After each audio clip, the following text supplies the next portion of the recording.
Hello. Welcome. It's another day, another stream in fascist America. The United States of America. It's Thursday. We're talking about labor organizing, community organizing, and today we are talking about sexuality and sex work. I don't know what TOS is with how many times I can say that word, which is stupid to me. And limiting free speech, invisibilizing sex workers. So, that's my opinion. Oh, here, I'm going to put this as well in the title.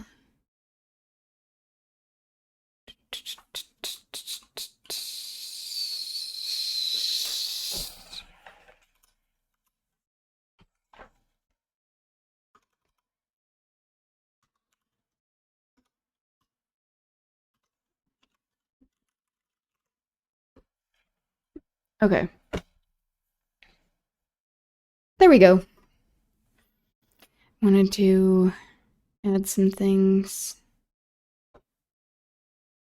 to the title of the stream.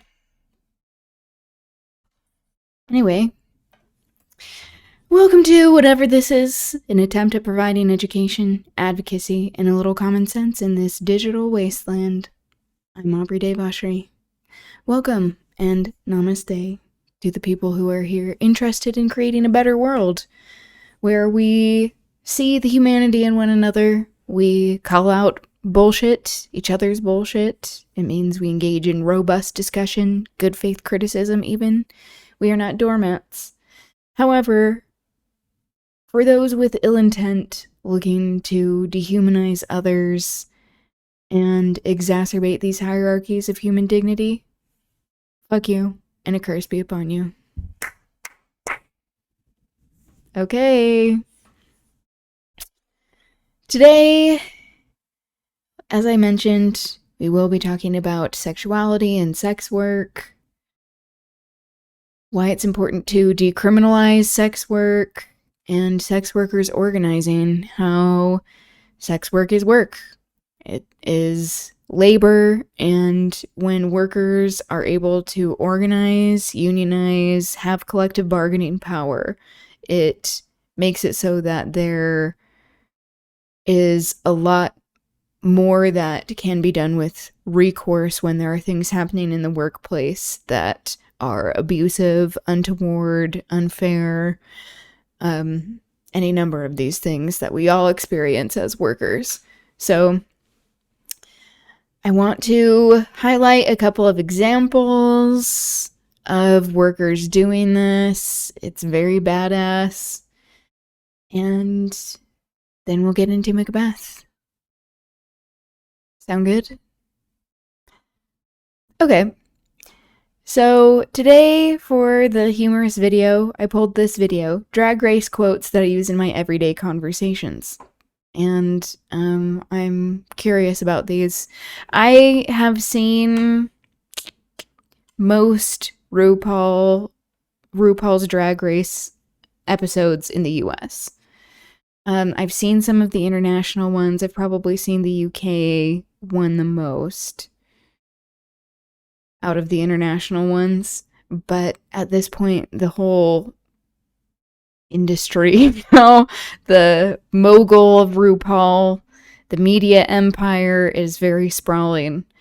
RuPaul, I don't love that she engages in fracking. I think it can also be said that the girls could be paid more, from what I hear, with being on these episodes that they make the show possible.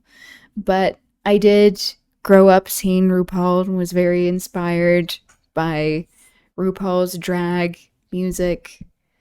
And then once I, especially being Mormon, put things in a little box and didn't unpack some of that until I was first exposed to RuPaul's Drag Race. I think I got in around the 6th season. That's what the one that Bianca Del Rio won. But I think the last like 2 or 3 seasons I have not watched. I have not kept up with it. But you know, it really was groundbreaking and has informed so much of culture. There are a lot of icons that have been on the show. Speaking of, the opening frame is showing one of our favorite icons. I mean, she's problematic in the way of having non-binary invisibilization. So I'm non-binary for those who don't know. So we don't love that. Also very strict ideas of what it means to be masc and femme from Gia. Also, at one point, she said that she like didn't believe COVID was a thing, so that wasn't good. But also, we do have to understand that there is distrust in government for a reason, especially when there are certain populations of people who've been on the receiving end of so many nefarious government policies, like with non-consensual testing, sterilization. I mean, so many forms of non-consent, not acknowledging people's consent when it comes to the medical world. So, like, we have to address that history as well. Anyway, on on that note, this is the video. I have not seen this before, so we'll see what this has in store for us. Absolutely. Public school, calm down. And back rolls. bitch, the giant. These are all out of context. So the public school, that's Trixie Mattel. That was Gia Gunn, the first person. Here, as I'm going back, showing that little frame. This is Jasmine Masters, and she did this on a live stream, and then she was like, "Oh, I hit my ball," or something like that. Right after she said, "And I oop." So that's where that comes from. Shut the hell up, bitch. Lisa Edwards, Jinx Monsoon. Convince yourself. Well, did you not or did you not come for me today? Don't joke about that. Ew, Michelle. Use your mouth. These are happening so fast. Yeah, like, don't joke about that when people were talking about eating disorders. That became something with Sasha Velour of people being like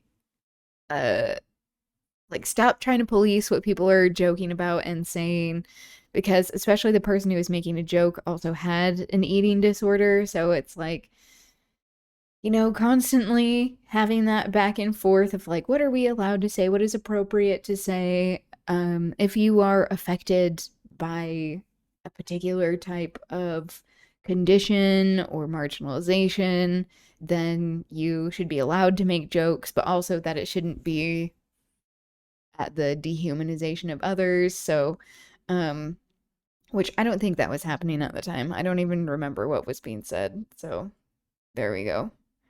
This is Tammy Brown, who was one of the few people to stand up to RuPaul, because she's viewing RuPaul as an equal, especially with this first season. RuPaul had been working around LA or supporting the girls in LA after not being as involved in the drag scene, from what I understand.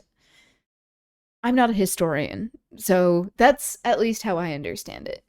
But so that's why there is this confrontation of being like talking about that Tammy was, she felt like she was called a loser, and a lot of the girls on this season were calling out the treatment, but also like of what was happening behind the scenes. But the show didn't have that much money as well, and it was just getting off the ground, so people didn't know what to expect or even necessarily what to ask for.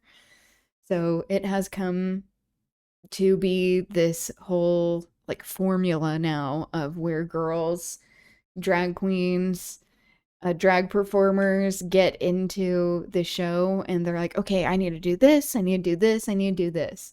And like the first season, it was just no man's land. Fuck my drag, right? Get a grip, get a life, and get over. Get her, Jade. Girl, bye. Bye. Get out. Get out. Get out. Girl, please. No. Sorry. Next. I could not believe it. I didn't go to school for math. I don't know what the fuck she's saying, but girl, I am living. I don't think. Yeah, I feel very attacked. Illiterate! I'm going home. I'm not gagging. I'm not going to enter. All of these are happening so fast without any sort of context. Drama, chaos, confusion, and madness. I'm not joking, bitch. Is this bitch for real? I've had it officially. I agree. I've had it. And I'm so, You know what I've had? It. Liza Minnelli. Lies. Mama, this is garbage. No one says that, but yes. No tea, no shade, no pink lemonade. But Not this. Not today, Satan. Not today. Nurse. Did this bitch really just come for me? Nurse. Oh, she really came that way? All right. Oh, I see where this is going. Oh, the fracking? No, not that. Oh, Because RuPaul does fracking in Wyoming on her ranch.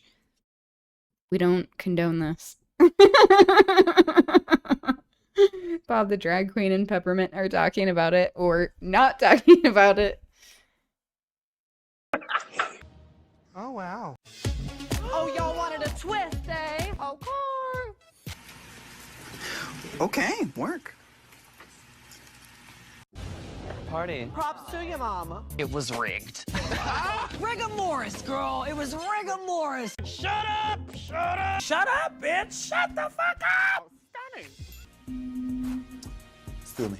That's false, America. With a lot of emotion for safe. The level of unprofessionalism, far too much. Turns out, depression. Oh, Jesus. Gross.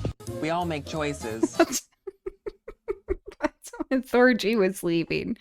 And her hearing that announcement and going, oh, Jesus, gross. But that was a choice. Well, guess what, Mimi? We did.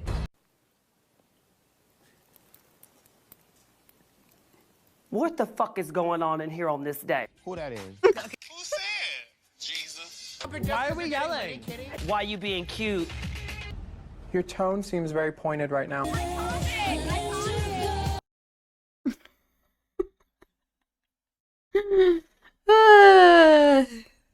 Yeah. If you haven't seen the show and if you don't know what those moments are from, I'm not going to fill you in. You can look it up. All right. Well, moving on to the topic of sexuality, how sexuality, embracing it, actually being able to have power and options, autonomy over our own sexuality is a deeply political thing. And this is Amia Srinivasan, who is a philosopher and talks a lot about the politics of sexual relationships, sexuality in general, sexual justice. So here we go.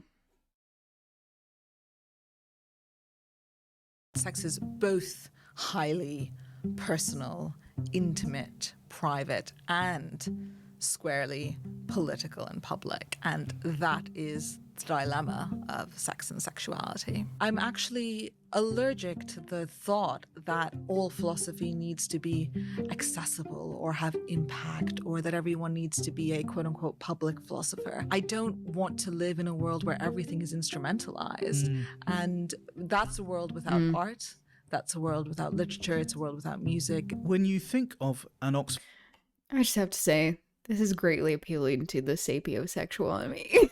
We're talking about sexuality. Let's break it down. What does this even mean? philosopher, you probably have a certain say more, idea or please. image in mind.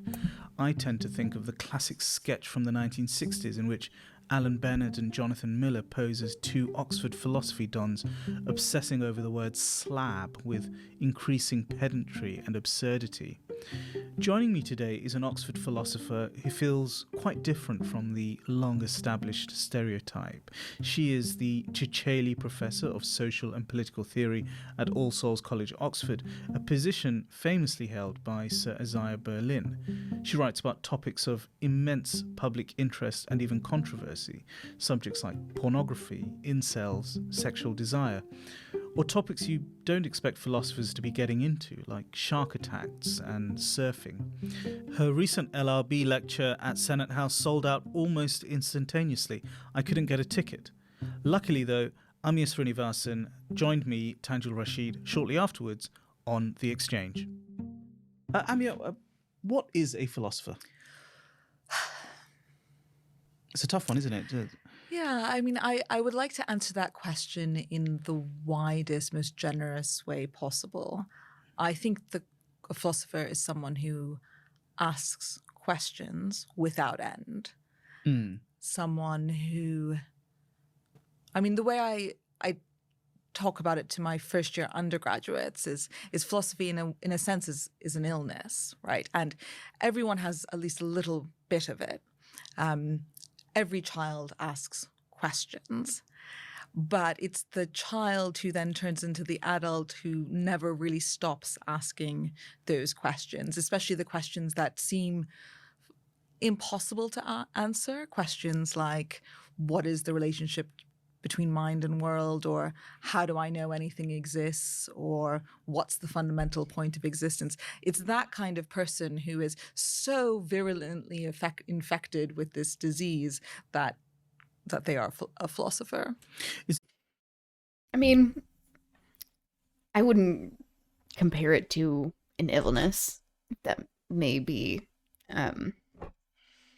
reductive in many ways to people who, I think especially are dealing with chronic illness. But, you know, I do think she is addressing of like, if you are built in a certain way, that you have a certain turn of mind or disposition to be curious about certain things, it's like it doesn't have to just do with philosophy. It's anything that people find interesting. Hello, Turd Bomb. Welcome. What I find curious, and they may talk about this, is what sexuality and sex work means today in pop culture. The part that OnlyFans and other similar sites play in it all. Yeah, I wonder how much she's going to get into that because of, like, today I will be talking about sexuality and sex work specifically. I don't know if she's going to be getting into sex work as much, but, you know, I would hope so, in the way of, like, this is something that is commodified and that has existed since humans have existed, and that it is important to have, I mean, she does say that, at least in the description, says that she's talking about sexual justice, desire, consent. So I would hope that, like, talking about decriminalizing sex work is part of that. But who knows if she's talking about it in other spaces and they don't hear. We'll see. I haven't seen this video before. But yeah, especially when it comes to, like, culture. Culture has always been informed by sexuality and appealing to people's sexual desires. That just always has been a thing of commodifying it. I think where a lot of people find issues, or at least like the modern system, the capitalist system, is when people are owning their own sexuality and able to make money off of their own sexuality, or like with sex workers or just like sex appeal, where people, like, if we're talking about like Marxist terms, owning the means of production, like in OnlyFans, you have more control over what people perceive and being able to not have to deal with all of these in-between parties in order to make money with sex work, that is when there gets to be this huge issue of demonizing sex work. And that is because there is more ownership and control that people have when they're engaging in it. Trying to open my mind in this space after growing up Mormon, and how porn is villainized, and that is worse than drug addiction is something I'm still trying to figure out. Yeah, it's like, I think it goes with anything. It's like anything can really become an addiction, you know, if it is being used in a way that ends up overriding people's neural pathways, and then people use it as a way to cope, where then addiction means that like people have their consent be limited. But yeah, it's like also having grown up Mormon, of like sexuality in general being so demonized, especially being like assigned female at birth and conditioned female, of just being taught that like, oh, you have no sexual desires. And then people who are socialized, conditioned male are then taught like, oh, you're an animal and you can't control all of your desires. So it like justifies abusive action and behavior mentality, while also not giving humanity to both parties, even though there is more dehumanization and objectification in saying like you have no sexual autonomy, of like all you're good for is like creating children. But yeah, all of the repression, suppression of sexual desires, and not talking about consent in a healthy way, only talking about engaging in sexual activity within marriage, and only to like have kids a lot of the time in Mormon spaces. It makes it so people then don't have like outlets for very healthy like sexual feelings, and then that's when it can turn into something that is dangerous if they are not valuing people's consent. So that's not to say that like all forms of like sex work are safe, or that there can't be coercion there, but it's like that goes for any workplace. So like as long as workers have protections involved and the opportunity to have more power and say over how they were engaging in work, if they're engaging in certain kinds of work, that like everyone benefits. But yeah, it gets into more of this conversation of like why sexuality, like sexual activity, like how we can't talk about it at all, but then like people still have these desires anyway. What is like a correct age to start talking about these things? And like limiting exposure to minors just so that they are not seeing things that like could change the way their brains develop, because that's real. But also, if we are existing in a society that is not demonizing sex work, sexuality in general, then it doesn't need to be this whole like mystique type of thing. It's like then people are just like, oh yeah, that's what that is. Or like if they have more regular exposure to certain things, or things are just more normalized, that it and things are not viewed as like quite as forbidden, like just engaging in sexual activity consensually, or like viewing yourself as like a sexual person, that is where like that tends to be more normalized and healthy, I think, for kids growing up. Exactly, like I have no idea how to approach porn with my kids. Like they're gonna find it. Such is curiosity. No, it's true. It's true. And it's like, it's good to acknowledge that. And yeah, it's like, I don't claim to have the answers. So I think it's a good thing to be talking about, that we all can have these conversations and should be having these conversations like with each other as adults, and then trying to figure out a way to talk about these things, or like create a world where minors are able to have power as well and consent in whether they are exposed to certain things. Tell me how to be a parent. I know. sad to say, can't be of any help there. Actually, not that sad to say, but you know. Something that you dwell on the questioning Power aspect to as you opposed to the for answering aspect. embarking on other that. academic disciplines, you might say, are about offering answers, but you say philosophy is somehow a bit different from them. I do think so. I mean, one way of it's a slightly rudimentary and simplistic way of How are thinking things about with it, you? but it's nonetheless By the way, useful. welcome. Is to think of Good to philosophy see you. as this sort of discipline that then produces these other disciplines. Once we create systematic methods for answering questions, then that set of methods gets siphoned off and into a discipline, right? So, historically, there was no distinction between philosophy and natural philosophy, the natural sciences. But once you get a regimented set of methods for answering questions about the natural world, then we can distinguish the natural sciences from philosophy. And philosophy, in a way, is that residual discipline. It's the discipline that houses all of those We questions, may have made which, in a sense, different we don't decisions had even we left the yet church know how before to go having about kids. answering. Yeah, and it's like that's fair. So philosophy is and, kind of the like good to discipline that makes acknowledge all the other too. disciplines possible. Well, Where it's like, oh, if you feel compelled to have kids, then you aren't accessing your full consent. Where it's like, oh, sexual activity is viewed as bad, but then it's like, well, isn't it worse if it's like the desired result is that people do not have, I feel like they have a full say in what their futures look like.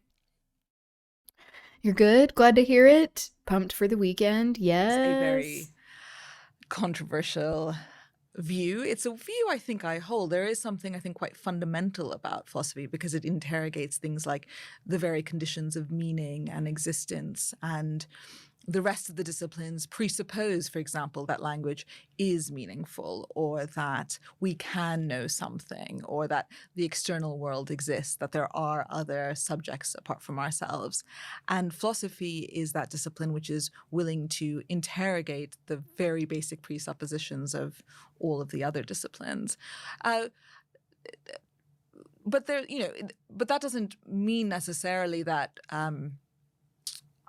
So there's a kind of fundamentality about philosophy, but that doesn't mean that philosophy always gets the last laugh, right? There's a view on which philosophy has to be very responsive to developments in the natural sciences, say. And I certainly think philosophy needs to be responsive to discoveries in history and anthropology and sociology. And precisely how you do that, how you bring these different disciplines together, I think, is itself a major philosophical question.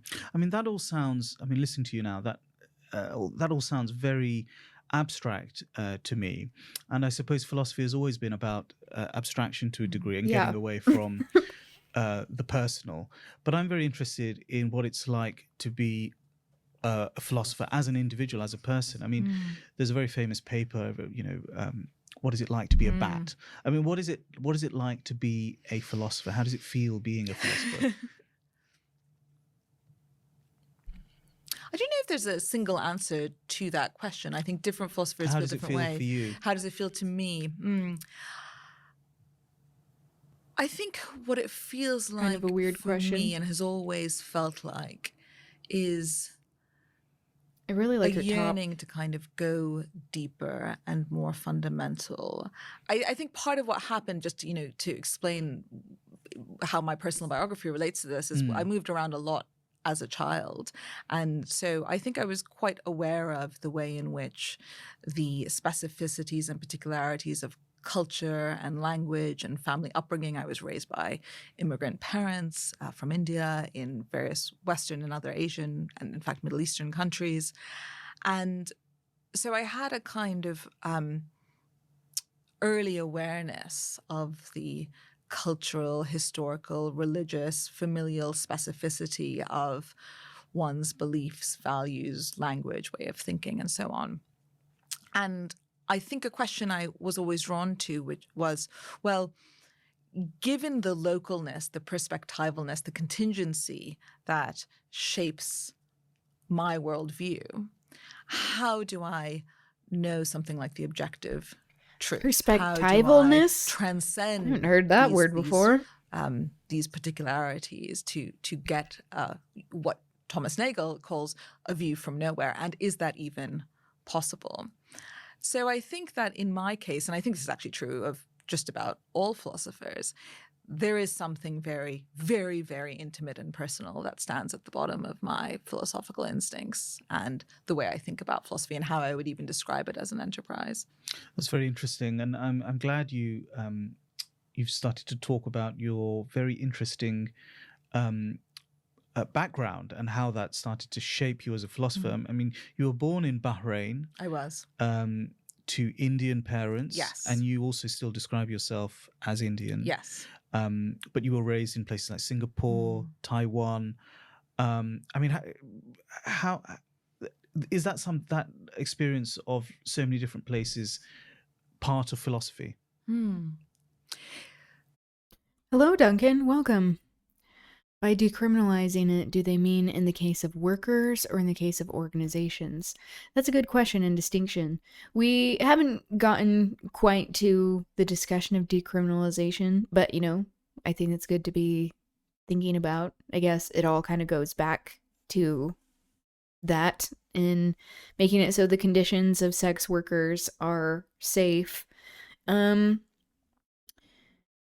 So I don't know what they're going to say for the rest of this video. For these other videos that I have pulled up, though, it's talking about how a lot of the burden when it comes to criminalizing is placed on sex workers with punitive measures, and that it is not placed as much on the organizations themselves or on the people who are procuring the services of sex workers, and that all of these aspects should be decriminalized. So sex workers themselves should not have to have this burden on them. People who are accessing the services of sex workers in a consensual manner, that they should not be criminalized, that there should still be some sort of oversight or safety involved, which is why unionizing, collective organizing is so helpful for sex workers. But then also the organizations and institutions, so that they are legalized, because otherwise then things are done in a manner that out of necessity makes it so people are not being caught in many ways, and this makes people unsafe in a lot of situations. Should be decriminalized for workers, but I don't know about organizations here, as organizations here use all kinds of shady methods, at worst illegal, often to recruit women into sex work. Yeah, and that's where some of the some of the issue lies, is that how are these organizations functioning? How are they procuring people to engage in work? Is this work that people feel compelled to do? And especially as we are existing within all of these hierarchies of existing in as human beings. I guess I already said that. When we are existing in these hierarchies, and when we are in capitalism, global capitalism, and colonialism, and how people engage in sex work, sometimes out of necessity. Some people engage in sex work because it's something they genuinely are wanting to do. But how we can't be breaking down it being fully free and consensual until we break down the entire structure of people being forced to work in situations that they would not normally be choosing to begin with, even outside of sex work. So, when there are organizations or institutions that take advantage of these laws, that makes it so the institutions themselves are protected rather than the individuals involved. Modeling industry is especially weird. They almost pre-recruit underage models and wait for them to turn 18. It's so creepy. Yep, it's very true. And so it's that's why it's so important for workers to have protections, where it is trafficking can happen in so many different kinds of situations, whether it's with modeling or acting or in sex work with in so many different ways.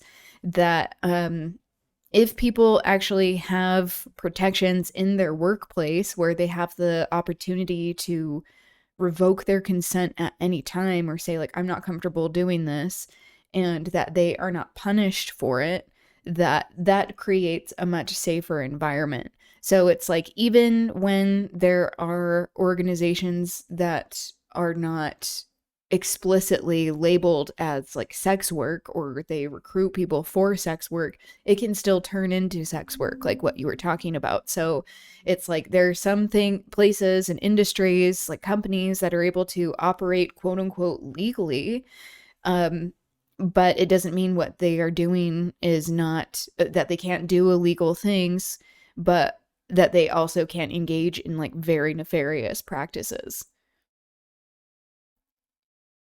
There was an article in New York Times or Washington Post, and they were talking about how this recruiter was getting 14 or 15-year-old models to go to the houses of old men to get funding and ask them to wear inappropriate clothing deliberately. It's such a horrid industry.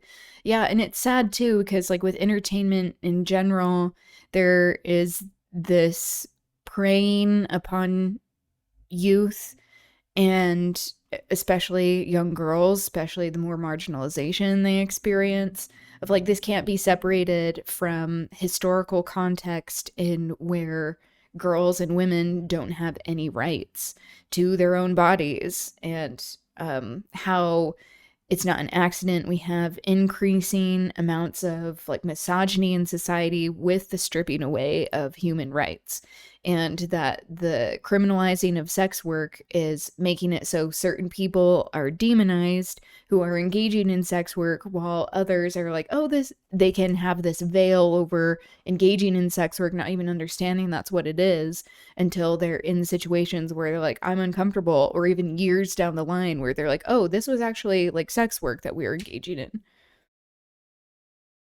Almost as if a lot of men do like underage girls. I honestly think it's not even that.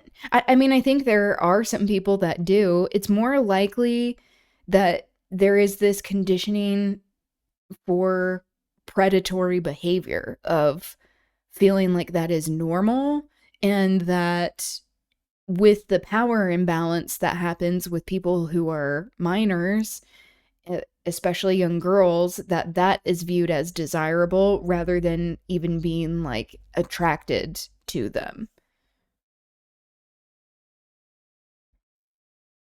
Age of consent here in Italy, it's still 14? I didn't know that. Oh my god. Ugh.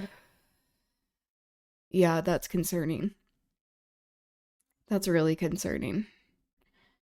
And that just like upholds the larger system of patriarchy. Like when we talk about systems of oppression, that is an example of patriarchy, of that disproportionately affecting young girls, and that it is legal to abuse them, and how it inherently is incredibly predatory, but it is just wanting to justify the predatory behavior. So like that like kind of goes into what I was saying before, of like if there are structures that are saying like, oh, this is what is normal, this is like what is accepted, then that means like everyone can engage in this, where you may have people engaging with younger people if they, even if they are not normally like considerate, or like they would not normally be attracted to them.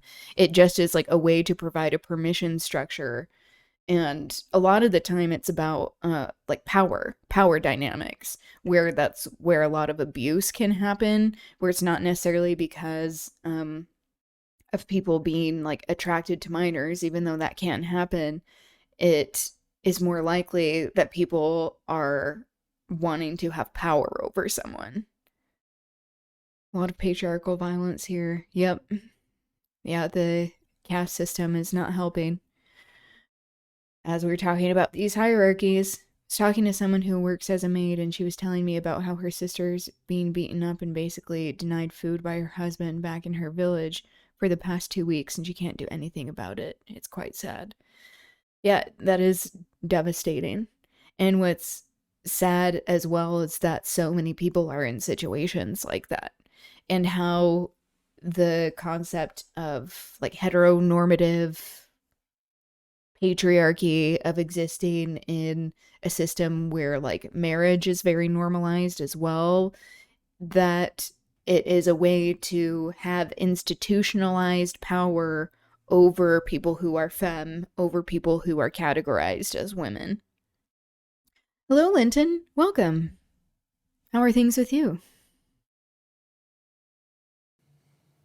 You know, it's a great question, because one thing I've been thinking about a lot recently are, the ancient Greek philosophers of the sixth and fifth centuries before Plato. Oh, I guess I'll bring this up because she said perspectivalness is what she said.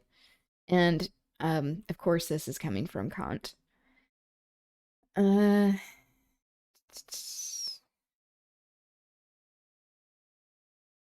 So this is talking about a specific research project, but all human knowledge is in some sense perspectival, and that objectivity for us can only be found within the human perspective. Yeah, examines the regulative function of these ideas for the acquisition of cognition and knowledge from the human perspective.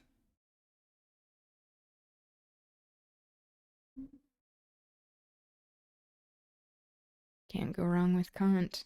I mean, there are many things that like I can take issue with, but you know, it is helpful to understand his teachings. Like the things that he was talking about. I think he has some good points, and also others that I don't necessarily agree with. And it was a very, very You love New fertile Statesman. philosophical What is that? moment. And part of what I think produced all these extraordinary philosophical arguments and forms of exploration was travel. So it was there. I mean, Greece You was an bought empire Kant at 13. Yeah, that's there was, that's a large in fact, endeavor. the most interesting I love bits that of philosophy though. were actually coming from the outer reaches of the Greek Empire, these colonies in modern day Turkey, and there was You a huge were amount like, of I'm exchange thirsting with for the Near knowledge, East, a philosophical and then as far as mind. India. And so I think, on one hand, one can, of course, just sit in the same town forever and do philosophy. But Oh, duh. The New Statesman. Okay, that makes sense. To be honest, I'm not familiar with the publication. Our legislators clearly think a 14-year-old can comprehend Kant. Yeah, exactly. Yep. You're like, oh, maybe we need to be talking about consent in the way of people not having fully developed brains. Like, that might be helpful. so I don't think there's They're something British. essential about travel. But I do think that for me, the experience of dislocation and having to adjust, and also the feelings of alienation that come with the experience of travel and being an immigrant, did produce a kind of a certain set of philosophical preoccupations. And it seems to me that you're suggesting that it's not just people who move and travel, but ideas move and travel with them, and that's how you get new ideas and new philosophies. Is that kind of what you're suggesting? Yeah, absolutely. I mean, you cannot tell the history of quote unquote Western philosophy without thinking about cross-cultural engagement well beyond the quote unquote West. And intellectual exchange has always been really important to the history of philosophy, the connections between Arabic philosophy, Western philosophy, Indian philosophy, all of extraordinary moment. And part of the reason it's important is, philosophy aspires to think in ways that aren't parochial. It aspires to not just reproduce inherited ideas and patterns of thinking, but to, as philosophers would say, explore the whole of possibility space. So everything that's possible, that's logically possible, we try and think about, including far off, remote possibilities. But in fact, we are all ourselves creatures of habit, of culture, of convention, of particular languages and frameworks. And so sometimes it's very useful. In fact, it's often very useful to be brought up short by meeting someone from another culture, another background. Of course, that's in a sense less and less possible today because we have an increasingly globalized and homogenous culture. But one way we can replicate that experience today is through the study of history, which is part of why the study of history is so important for philosophy. We only got some much needed child sex abuse, material laws. Yeah, that is very strange, where it's like, what is that cognitive dissonance of like, okay, so you can't have pictures of someone that you're engaging with, that it's like, okay, then the activity should be viewed as non-consensual to begin with.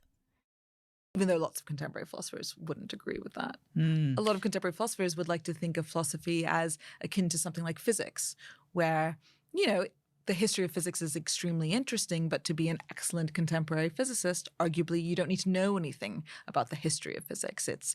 That's mere biographical detail, as it were, of the discipline. So you think of philosophy as more anchored in human contingency, and you think of philosophy as very much a social science. Yes, yeah.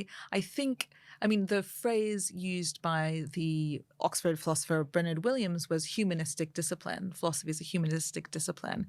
And, you know, it's a rich phrase, and exactly what we mean by that is complicated.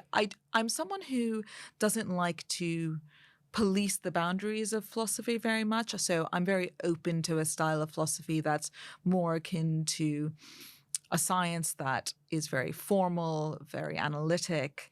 You love really globalism. About creating I mean, that is one of the benefits of globalism. Also would be very the issues sad if philosophy didn't that wrestle with lie in it really are like, who is controlling with history, how we are anthropology, connecting, wasn't thinking seriously about literature. Philosophy or like how we are thinking of one another in the various places that we exist with all of these political agendas that are involved. But yeah, it's like, that's something that I love about streaming. Like, we have so many people from all over the world. That's a really cool thing. Like, engaging in important conversations. I think that's worthwhile. At its best takes in everything. Philosophy at its best is about everything. And could you tell us a little about your journey to becoming, you know, such a well-known philosopher, where you studied, how you ended up eventually holding this xuality chair at Oxford? Well, it's a story full of contingency and luck, lots and lots of good luck, and many, many things could have gone differently, and I would not be where I am. I wouldn't even be an academic. I was an undergraduate at Yale in the US, which was really wonderful. And I did, you know, major in philosophy, but because it was the American university system, I took a whole range of courses in literature and history and the sciences. And I loved doing all of that. But the truth is, I didn't think I was going to be an academic. And it's not because I didn't want to be. It seemed to me when looking at my professors that if you could get a job at a university, it was the best job in the world. I wanted to stand up there. I wanted to lecture. I wanted to be able to read text for the rest of my life. For some reason, I did not see myself as an academic. And that's despite having done extremely well as a student. I think it had something to do with gender. I think I had extremely encouraging professors, but at the same time, I think I had this image in my mind of what an academic looked like. And I had all of these peers who were also philosophy majors who were young men. They were extremely bookish. They wore tweed, and they couldn't imagine themselves doing anything apart from entering the academy. And it felt like they couldn't survive outside the academy. And I never felt that way. I was very involved in politics. I was interested in the law. it seemed to me that there were many things I might be interested in doing, and so it didn't feel like a vocational calling. And are you saying that you didn't think of yourself as a philosopher yet because the world thinks of philosophers as being men? Is that partly what you're suggesting? I think that's partly what I'm suggesting. But And I want to, it's complicated because I want to qualify that because I had a huge. Yeah, it does seem like there is an aspect to that, but also she's talking about more of like being a philosopher as like a turn of mind rather than a job. She's like, this is more of like how I think versus like what I do. You have direct contact. What information you are exposed to, it's always controlled. I respect people who teach a lot, but I don't want to be one because I just don't have the patience with myself to lecture. I mean, I think that's true photopiedini of, yeah, it's like all information and how it is being disseminated. There are these inner workings into how it is shown to begin with, who actually gets to see what, which is why even like all of these like controls and like limitations when it comes to talking about sexual activity, sex work in general. I mean, that's just one example, but yeah, on platforms that are controlled by these billionaires who have deep-seated like fascist, eugenicist beliefs. And I mean, that's fair, Duncan, about what you're saying about teaching. Like, that's okay. Not everyone has to be a teacher, you know? It's just too boring. That's really funny. I mean, I like teaching. I've had like various jobs with teaching, or even like growing up Mormon of like having like a calling is what they call it, like this volunteer position that they like ask you to do. They're like, will you be a teacher? Like, I liked a lot of those ones because of like getting people to like talk to one another. But that's also why I was viewed as maybe someone who was kind of threatening to the system. Of the academic or the philosopher as this kind of male-coded figure is so strong that despite the fact that I had get more perspectives and information about the U.S. and Italy, but what do you get about Italy? Yeah, that's true. And who never gave me a moment's doubt that I was. That also has to do with like empire, imperialist. Nonetheless, I thought it wasn't quite for me. Ambitions, and corporations. I got very lucky, and I got like the systematizing of co-opting all of these platforms so that it is justifying an empiric. Is that correct? No. That probably means like empirical. Whoops. Imperialist narrative.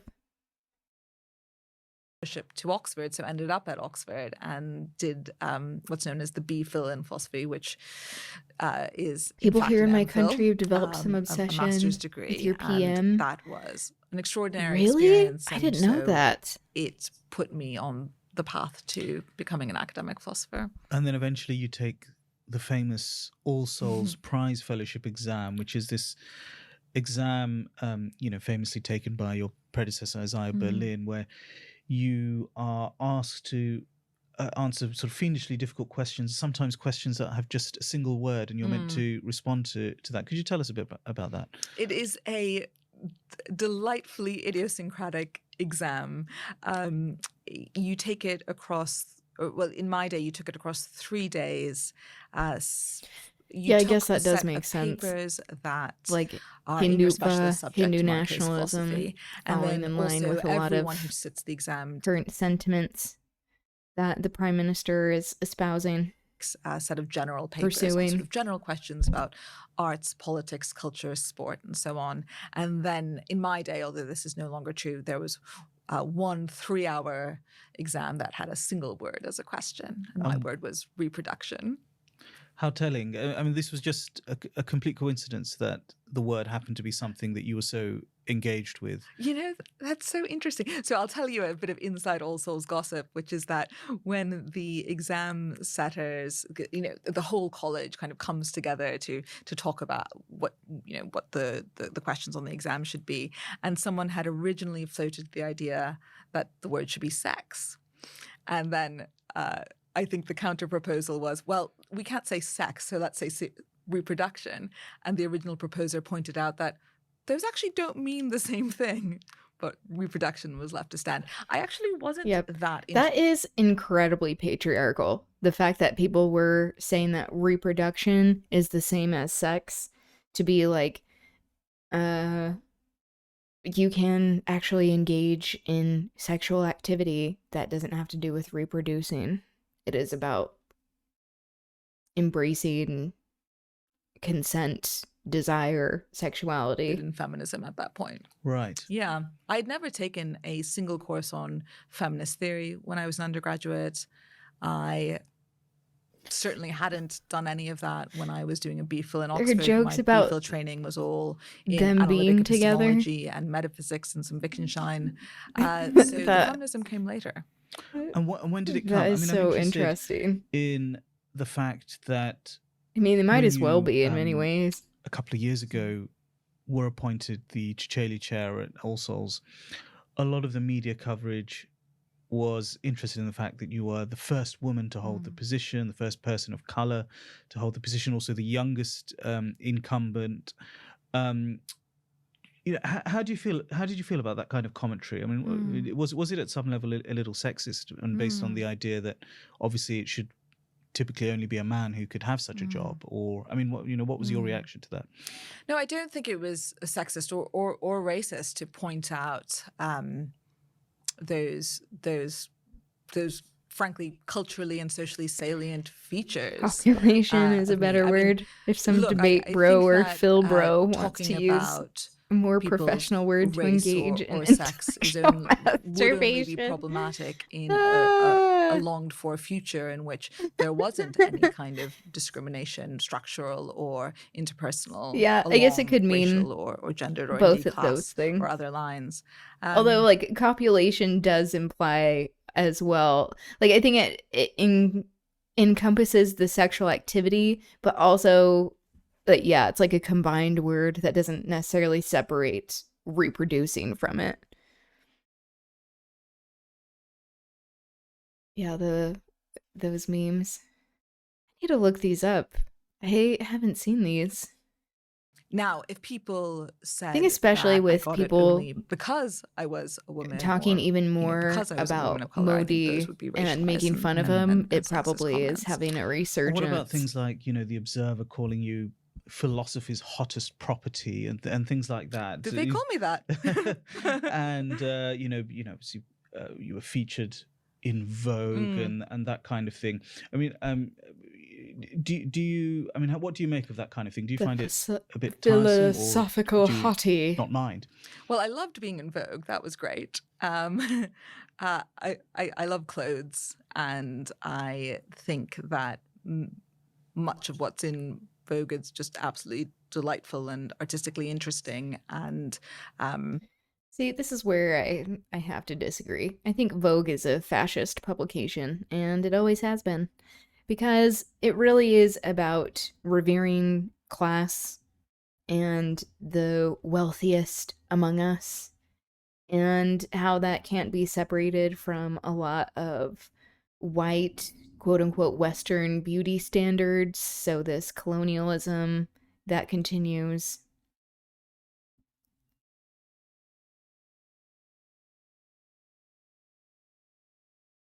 There is a German word for it, which is Werker.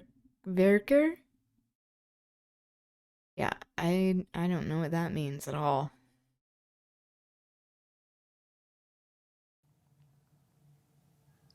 And my interviewer was absolutely fantastic, and we had a I am really seeing rich this. and challenging and productive conversation. And so I felt taken extremely Here's some seriously. of And I them. think British Vogue is particularly fantastic at doing that under Edward Enninful.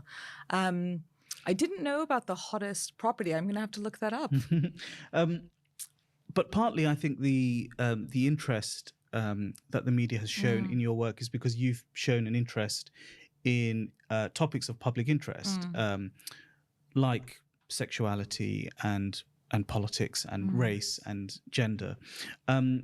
What got you interested in these topics? Ooh. So I think I've always been interested in politics since I was extremely young. And I remember watching the first Gulf War, the first televised war on TV, and asking my father the obvious kind of 4-year-old question, who are the good guys and who are the bad guys? And my father's response was, everyone's a bad guy. And that was just really powerful. And it was an introduction into political and complex thinking. Also, it was engaging in like nation states versus people living in places.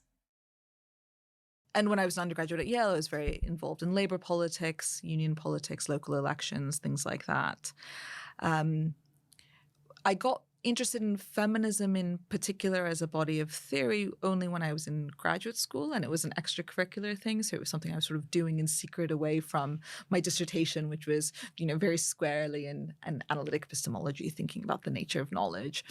And I started reading first by myself, and then just invited other graduate students who might be interested in reading feminist theory, and we got together and read it, and I found it so rich. I found it like reading Plato.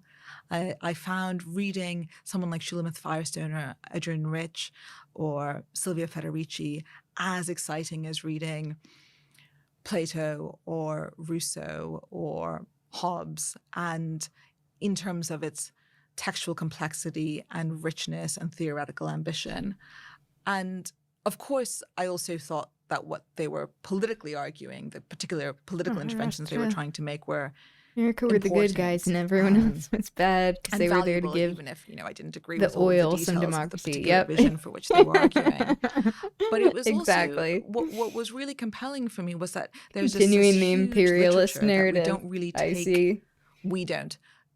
Many people in the academy, certainly in philosophy departments, haven't historically taken seriously as theory or as philosophy.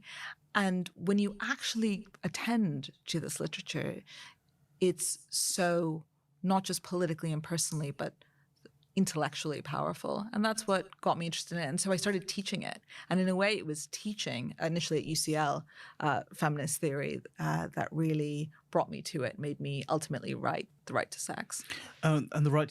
I'm very interested that she was not really like delving that much into feminist theory until her graduate degree, from what she was saying, especially with how she's talking about it now. Not like people have to be engaged in that, but yeah, maybe it's just because of like the difference of even my own experience of like once I was exposed to more like feminist thinking or like actively seeking this out, growing up in a religion that is extremely patriarchal with very defined gender roles, very defined binaries of gender, that it was like, what? This is allowed? So maybe that is just not as much of a shared experience. The Right to Sex, what's that about? That is the book that she wrote.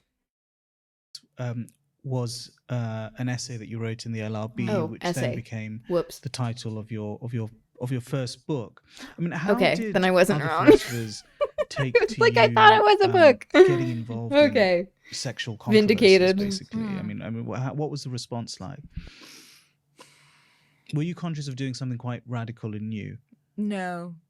I don't think I don't spend a lot of time thinking about what it is I'm doing. I mean, I think about the thing itself. So I think about what it is I'm writing. I think about an idea that I'm trying to elaborate. I very, very rarely take up the perspective from the outside and think about how it looks from the outside. I'm just always led by what's interesting to me. And most importantly, is there something that I feel like no one else is saying that needs to be said? That's for me the question. This is what some of the I think if additions I look were to like. take up that outside perspective, I would find it a bit debilitating. I don't think it would be healthy for me. I'm sure there's some people who are very good at seeing themselves from the outside, and but you must see yourself from the outside to a degree, in that your work is so much more relatable and readable from the perspective of outsiders compared to other philosophers. That is to say, ordinary people can read your essays and reckon with something there in a way that not many other philosophers do that. Yeah, I think that's right. But there's also a tradition of people, of philosophers. In fact, some of the most famous white male philosophers writing in a kind of public medium. I mean, you mentioned Isaiah Berlin. Bernard Williams' essays in the LRB are another example. Derek Parfit even has some things that are more accessible. Thomas Nagel. And I love that tradition. I mean, I love the tradition of philosophers, and it was particularly a strong tradition in this country and very much tied up with British, television and radio historically. The tradition of philosophers speaking on matters of public import. And so I suppose I don't actually feel like what I was doing was trailblazing so much as continuing and making a tradition my own. But your style as a philosopher is also quite interesting in that you've drawn on that tradition, but you've taken Shout it out to seemingly to a new Socrates. level. I mean, you write essays with titles like Some Talking interesting to My things Students that I was writing about. Or The thing that on- I'm like mostly interested in with Socrates, especially these days, is how he was talking about democracy being a farce. sleeping with your students, and you use words like fuckability in essays, which I don't think many philosophers have done until now. So there's clearly something there that you've done that's quite different from what's been done before. Yes, I won't deny that. I mean, I doubt Bernard Williams or Isaiah Berlin would use fuckability in an essay. I think that comes from my feminism. So one thing that's quite extraordinary about feminist writing is its willingness to speak openly and candidly about things that are often thought of as private, but in fact are deeply political, and to be creative with language and sometimes provocative with language. And so I do think you're right in that. It also can't be separated to say, I mean, sorry to interrupt, Amia, which I keep doing. Something that can't be separated is that it's one thing if a dude is saying fuckability and it's a straight cis dude, that this is perceived as being more accessible or acceptable in many ways. And that when a woman is doing it, especially in talking about those very aspects of it coming from a patriarchal standpoint of saying like this is where your worth is in society, that then it is viewed as being uncouth, that it is improper because a woman should not have any sort of sexual desires. And it's like, okay, what if we're actually reframing this in a way to talk about this kind of language and idea about women that is systematized into forms of oppression, and how there are so many intersections that happen with sexism and racism and ableism and xenophobia and queerness, and how the more marginalization you experience, often the more you are trying to reclaim language that you have been called by oppressors, the more like subversive it is viewed as being improper. And that is a way to censor language, a reclaiming of language, and a reclaiming, therefore, of humanity. Drawing on maybe a different tradition and bringing these traditions together in ways that I imagine from the outside could be surprising.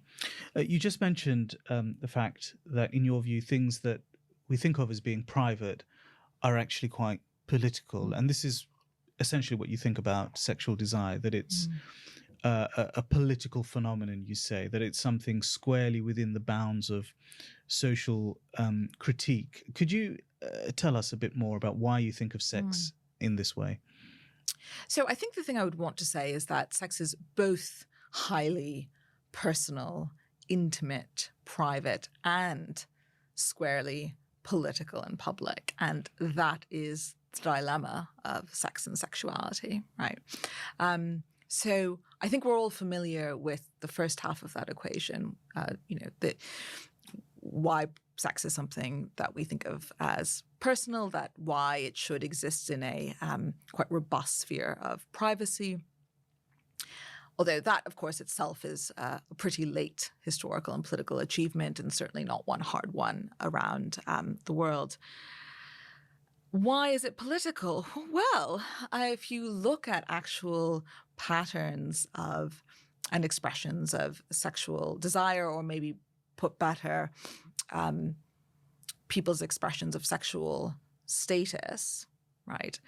How the sexual marketplace is constructed and figured, you will see that the huge influence of politics, right? So to take a really concrete example, you take a dating app, whether it's a straight or gay dating app, and you'll find that the number of, swipes or likes or messages that someone gets is, can be just very easily predicted off of their race, for example. That's a huge determinant. Their disability status. If we're talking about gay men, whether they are coded as feminine or masculine. I love that she's talking about this. One way of thinking about all of this is, well, people just like what they like. Sure, but it's not just the case that people like what they like. It's obviously the case that our politics are highly non-ideal politics, a politics that's riven with racist prejudice, class prejudice. Hello, Dina. Hello, Bouncy. Welcome. Glad to have you. This is an 18 plus stream, so if you aren't, go fuck off. How are you? Welcome to those who are of age. We're talking about sexuality, the philosophy of sexuality, and we are learning from Amia Srinivasan.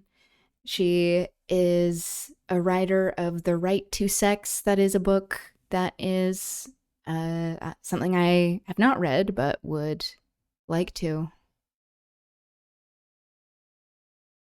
Hello, DJ NB. I really like your username. That's cute. Sexuality stream. Yep, that's what we're doing here.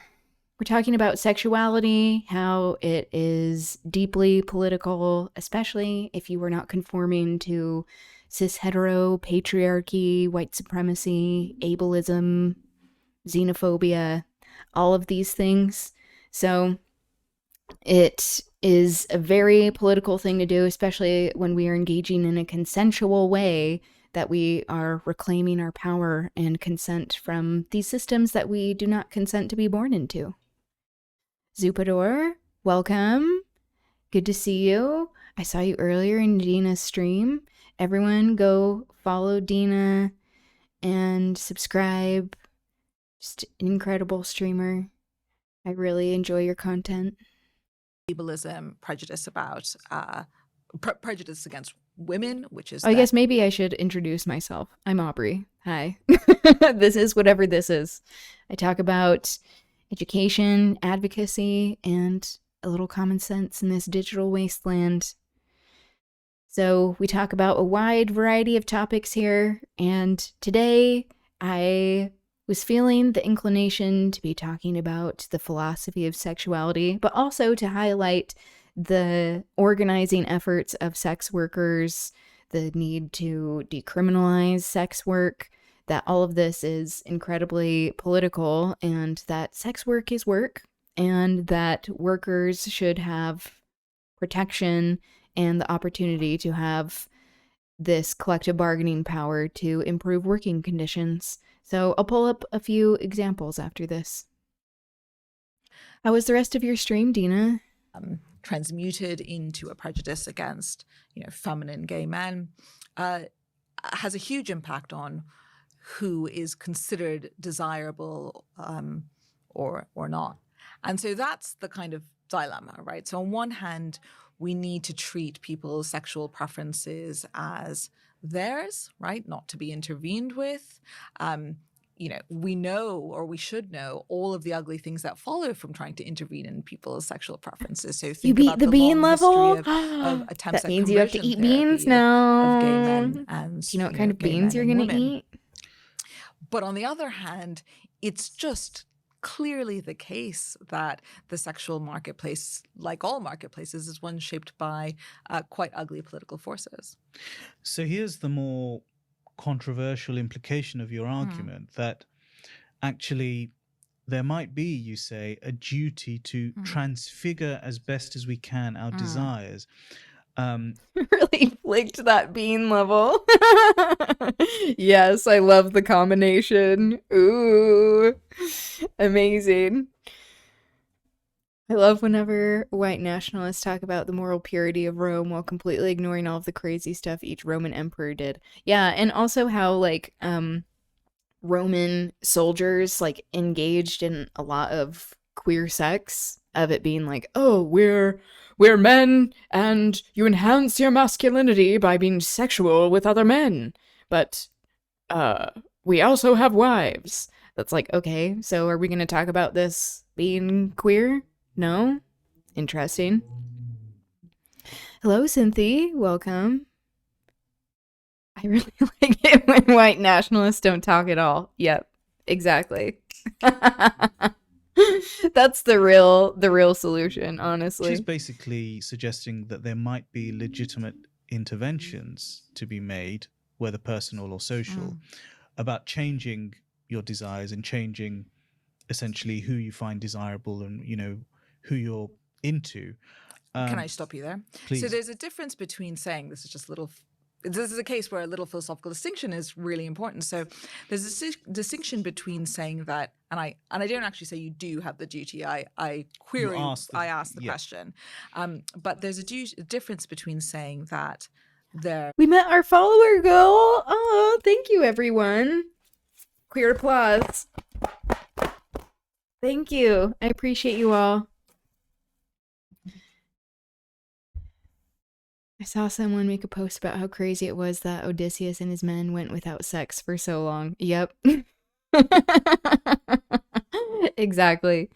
They're like, oh, we're so weak. Maybe that's why they weren't engaging in gay sex, and so that's why he wasn't able to return home. He lost his way. Oh, man. I love that she is making this distinction of being like, can I stop you there? That's what, philosophers do, especially what she is doing all of her research on to begin with. Hello, I'm Chef Steph. Welcome. Glad to have you. Also, everyone go follow, subscribe to I'm Chef Steph. Creating some really cool music. DJing a lot of cool music. There's a Halperin paper called Is There a History of Sexuality, which goes into how queerness, homosexuality as we understand now did not exist as a concept in ye ancient times, ye olden days. Ooh. I'm going to be looking this up.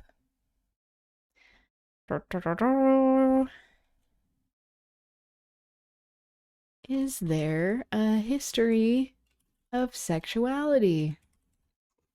I love this. Yeah, it is important to be talking about how, what we even understand as sexuality to begin with cannot be separated from all of these structures that are telling us what these things are to begin with. Of who is allowed to be sexual, who is not, but also, having ace representation of saying that, people... whether you want to engage in sexual behavior or not, that it is all about consent, and that sex should not constantly be centered all the time, and that is part of the issue, is that it is being centered, but with commodification by capitalists, by colonizers, by oppressors, in order to manipulate people and have mind control, but also to control people's bodies, quite literally. Humans were historically, are presently, and in the future will be freaky. No, it is true. There's an entire temple here just completely carved with erotic carvings. Yeah, it's like we're talking about the Kama Sutra, just people fucking. And a lot of these temples like were destroyed. A lot of this art was destroyed when the British came in with their Victorian modesty standards. So having a wife monogamously, doing butt stuff with your mates was not seen as in conflict. Well, no. You didn't know that? I thought this was largely understood by all of us. Amazing. Be, or they'll even say that one has a duty to transfigure one's own desires, and saying that someone has the right to transfigure or attempt to transfigure someone else's desires, right? So it may, for example, be the case that coercing each of desire us has some sort of, or under some kind of moral pressure to interrogate, ask questions about why we desire what we desire, who we desire, whether we could open whether up we that desire. That's one question, and that's very different from saying what she that just we said. should, I guess I could shut up. that we have a right listen. to question other people, much less that the state. You can tell they're a philosopher because they say transfigure. It's true. It's very true. They're always like these little like academic buzzwords that's like, no one else is saying this. Okay. Has some right to get involved. Although, I mean, one thing to think about is, you know, when you're doing discursive like sex education for students, that's another sexual one. racism might be something you talk about, right? I mean, ostensibly about, you know, something like pornographic that's very literacy. much like an academic favorite. That what is presented on the pornography screen is not a, you know, people who say indeed a lot. You know, the kind of sex most people have or should have. There are places where you might think, or you might think about reify. Hello, Zachap. Welcome. Magazines, glad to like have Vogue, you. Or how are things with you? Or in advertising or in film. We watched your latest video the other day on leftism. It is very great. Everyone, also go follow, subscribe to Zach. Although I feel like most people here do, but if you don't, do that as well. I say ostensibly, and I'm learning a lot about myself right now. Uh-oh, the theory kids. The theory kids are being called out. Do you say indeed a lot? So with that video we watched on Zach talking about leftism, what is leftism? It is very good. There's a lot of great educational information there and references. So also recommend. No, indeed. Maybe I'm in the clear. Do you say furthermore in regular discourse? I feel like these were some of my philosophy professors. They're like, indeed, we do talk about this. Like, all right. Socrates was just LARPing. It was all LARPing until he was sentenced to death for talking about democracy being an illusion of control. Then it wasn't LARPing. The media plays an enormous role in shaping what we think of as beautiful or desirable. So then could the flip side actually be legitimate then? I mean, if as you're saying, society through things like the media can unduly and negatively influence people's desires, should society and the media and so on also be harnessed to positively influence something I wasn't desires? talking about previously that day ever. Yeah, exactly. Reasonable. Look, I mean, maybe his if we personality got to became a LARPing. situation where I we think had a that's properly probably funded fair to NHS say. Social welfare system where, you know, there wasn't a genocide being committed in Gaza, where, you know, we had addressed the ravages of global I love that capitalism she's saying and climate that. crisis. I mean, you know, So Hello? it's quite a utopian. Yeah. Especially with going back and forth of war on three fronts, Israel, Gaza, and the Middle East. That is such incredibly dismissive language of the minimizing, reductive colonizer language that's saying like, oh, it's a war when it's actually a genocide. And talking about the Middle East, it's like, okay, according to whom? We're talking about Western Asia, North Africa. Hello, Rune Surge, welcome. Hello, can I ask what you mean in your bio? Sure. About education advocacy and a little common sense in this digital wasteland. That's like my little intro and ethos. But also, I realize it probably comes across as hubris. Oh. I am perplexed. About the sex worker thing? About sex workers organizing? That's the title. Oh, okay.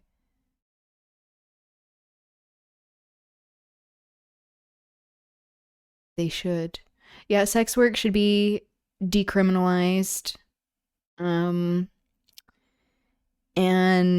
that sex workers should also have the ability to unionize for collective bargaining. That this is one of the best ways to actually protect workers.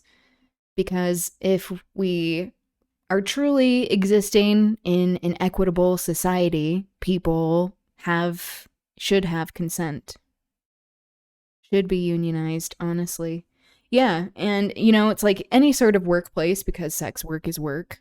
Any sort of workplace can be difficult to organize, but there have been some people doing this, especially lately, that I would like to highlight.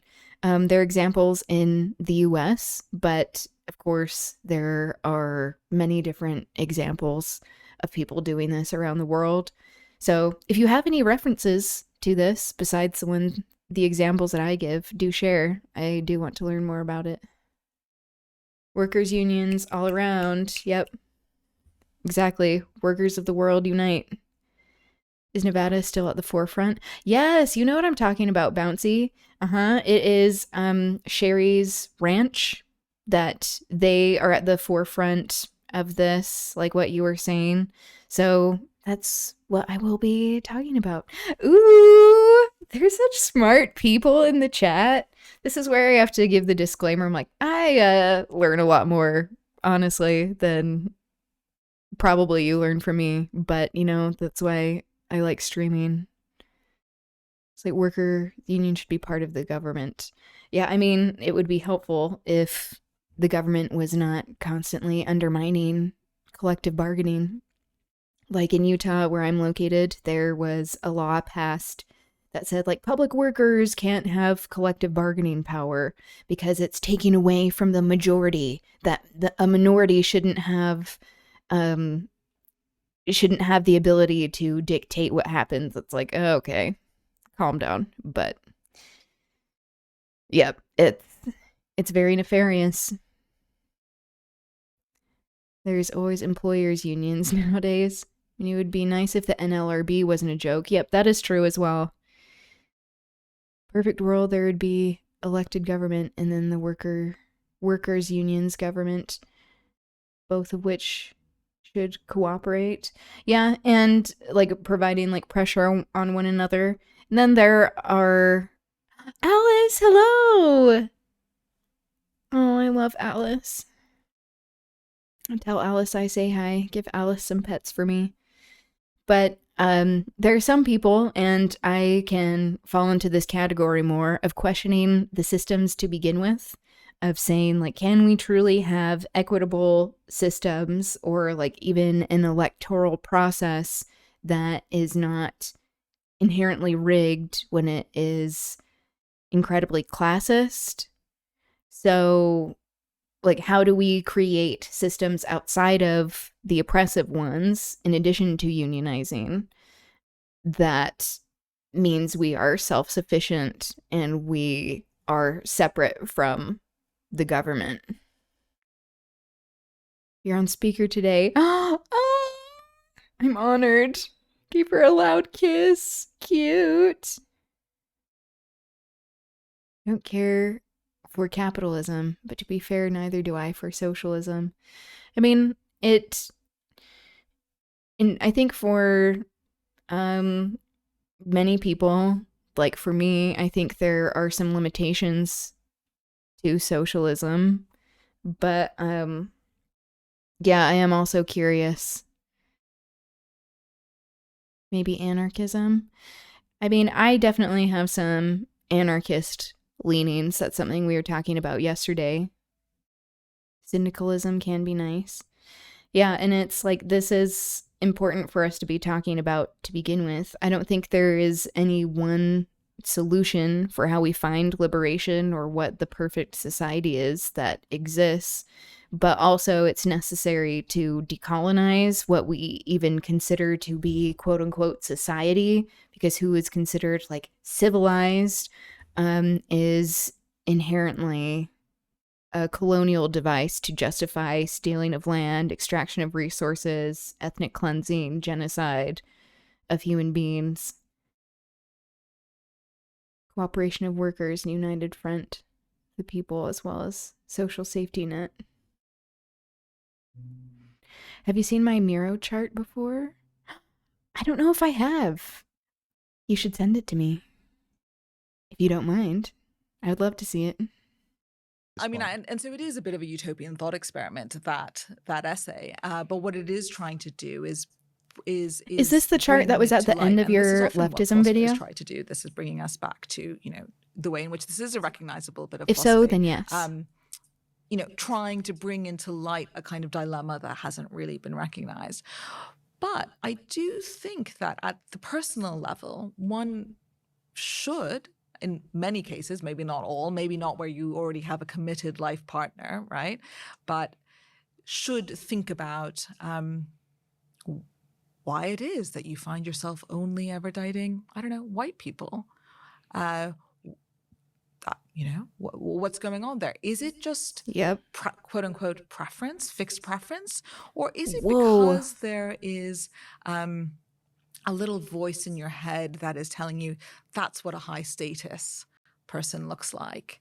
And what would it, and here's something that I think is really important about, that I tried to bring out in the essay, which is that most of us have the anarcho-syndicalism is anarchist, yeah. How do I start this? I'm revealing once again my lack of abilities. Scroll in. Oh. You gotta scroll to zoom.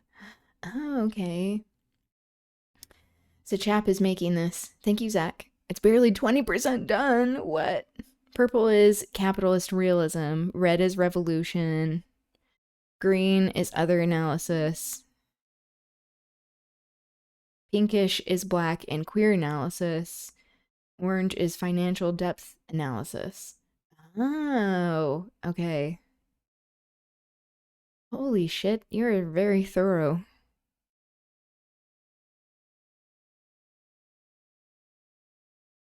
Is this where I start? Or I guess it just is depending on where you want to go. Choose your own adventure. I guess a lot is coming from Marx, which shouldn't be surprising. Capitalist realism. Would this be under... Marx is a start. It's no start, really.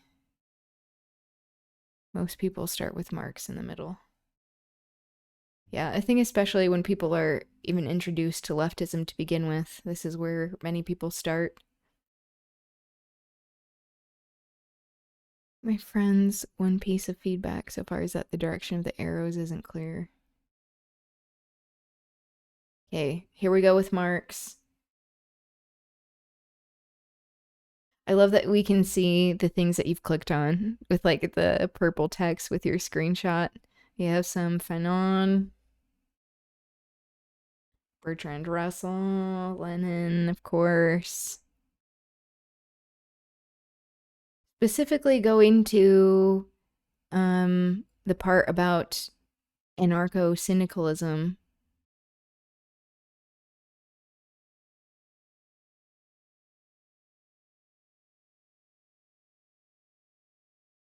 Yeah, I've been moving the arrows around too.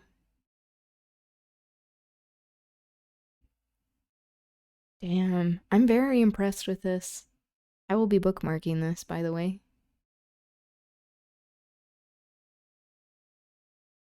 Yeah, where Fanon talks a lot about decolonization and basing it from a psychiatric perspective. Total liberation. We have some Du Bois.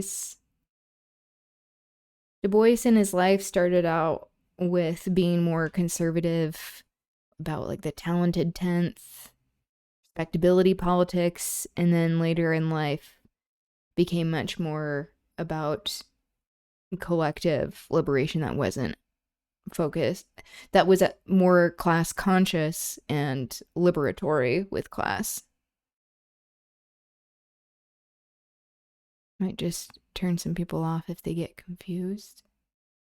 Green anarchism. We have Angela Davis. Caliban and the Witch. Caliban is a character in The Tempest. As we're reading Shakespeare. Yeah, Silvia Federici. That is someone she mentioned earlier in this interview. Yeah, Marxist feminist activist.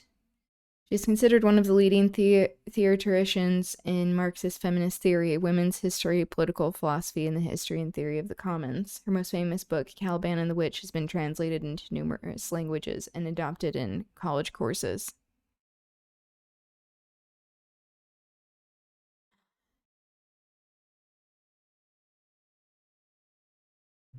Kimberly Crenshaw, love intersectionality, and bell hooks.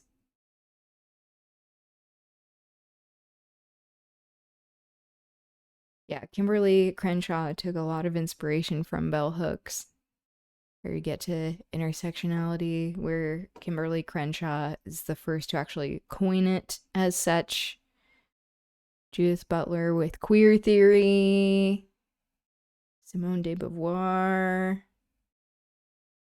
We have some angles over here. Look, my chart is relevant. Imagine that. Talking about philosophy and all of these thinkers who contribute to it. Deconstruction. Yep, we have some Derrida here. Lacan theory. We've been talking more about Lacan with the bluest eye. Toni Morrison is clearly like familiar with, much of this theory, but especially with Lacan talking about like the acquisition of language also being the establishment of identity.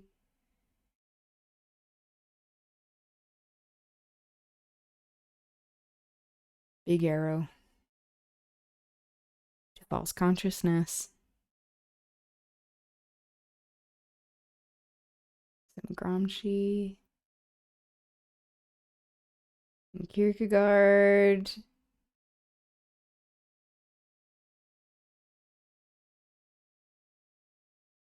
I'm very impressed, Zach.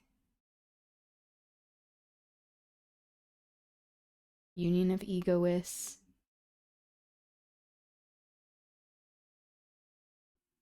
There's a lot of French that kind of just spawn and have no origin, so you randomly have loads of French people that are on the other side.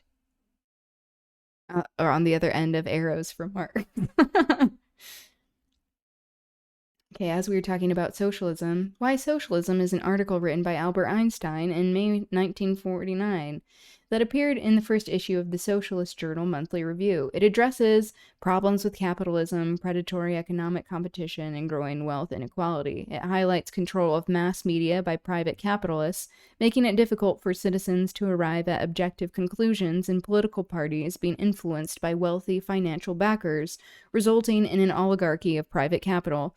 Einstein concludes that these problems can only be corrected with a planned economy where the means of production are owned by society itself, and which maintains a strong democracy to protect the rights of individuals. So that is kind of like what you were talking about, Rune Surge, of unions where people actually have control of the means of production, but also having a government with it. But there are many people on the left who think that if there is, any government involvement at all or attempt at regulation, that it can lead to a lot of corruption and co-opting of things that should be largely untouched. So that's where you can have more of like a libertarian perspective. And also like that unions can and often are co-opted by the ruling class, by people in the government, so that there is controlled opposition. Like what you were mentioning, Bouncy, with the NLRB.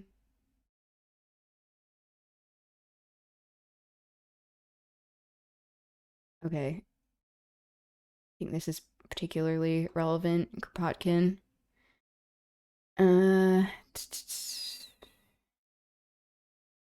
He was a proponent of the idea of decentralized communist society free from the central government and based on voluntary association of self-governing communities and worker-run enterprises, so separate from having a government. He wrote many books, pamphlets, and articles, the most prominent being The Conquest of Bread.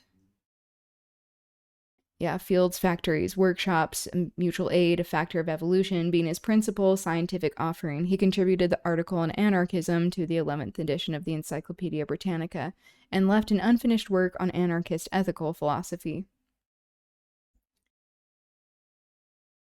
Yeah, also Bookchin, this is relevant.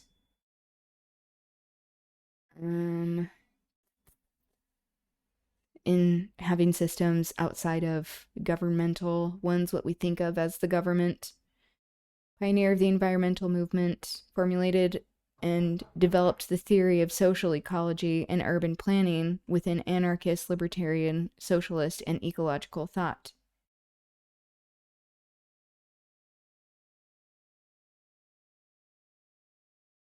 Oh, I need to check on something real quick. We'll continue with this, but I'll keep this video playing and I'll be right back. Experience of desiring something that Just a politics moment. says we shouldn't desire. Right? That's an extremely familiar experience. So it's obviously very familiar to queer people, but it's also, I think, very familiar to straight people. And it might not just be in romance or sex, it might also be in friendship, right? Wanting a friendship that cuts along lines of class or race, right? In a very class-ridden or racist society, or even being attracted to music or food that is coded as undesirable or, inappropriate for you. We all have those experiences. And what would it be, I want to ask, to listen to those experiences more? Because there I do think there's a kind of utopian, a little like whisper of a utopian political possibility there. Very interesting. I think that's a good place to take a break. We'll be back after this. Welcome back to the New Statesman podcast. I'm Tanjil Rashid, and I'm here with my guest, Amia Srinivasan, who has just given the LRB lecture in London. Someone was dropping and that was something about off. psychoanalysis. And I presume your interest in psychoanalysis is connected somehow to... Yeah, Rune Surge, I highly recommend going through this chart that Zach shared. It is incredibly helpful.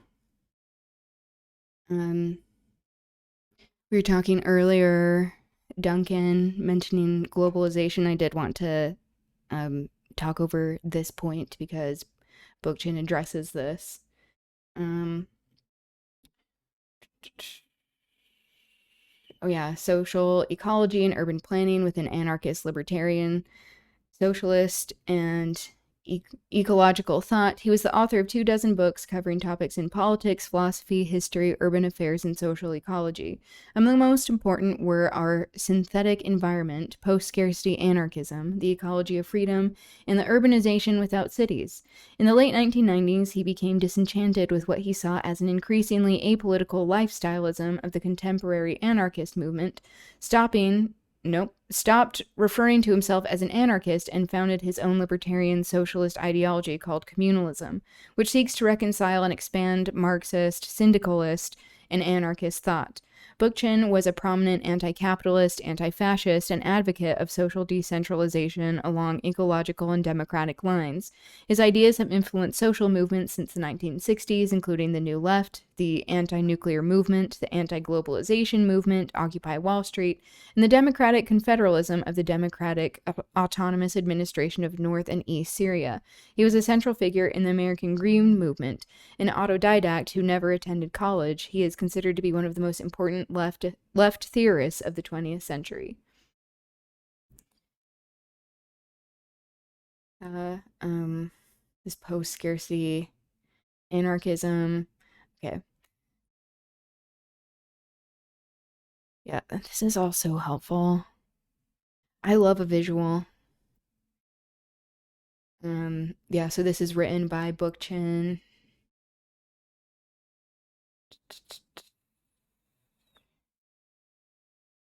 Yeah, provoked controversy for being utopian and its faith in the liberatory potential of technology. I identify as a Luddite, which I realize is ironic in in streaming with technology, but my ideal society, we would not have it. Because it seems to be very difficult to take back this power, even with unionizing and having so-called regulations from the 1%. Hello, Linton. Welcome. How are you doing? Bookchin's post-scarcity anarchism is an economic system based on social ecology, libertarian municipalism, and an abundance of fundamental resources. Bookchin argues that post-industrial societies have the potential to be developed into post-scarcity societies, and thus can imagine the fulfillment of the social and cultural potentialities latent in a technology of abundance. The self-administration of society is now made possible by technological advancement, and when technology is used in an ecologically sensitive manner, the revolutionary potential of society will be much changed.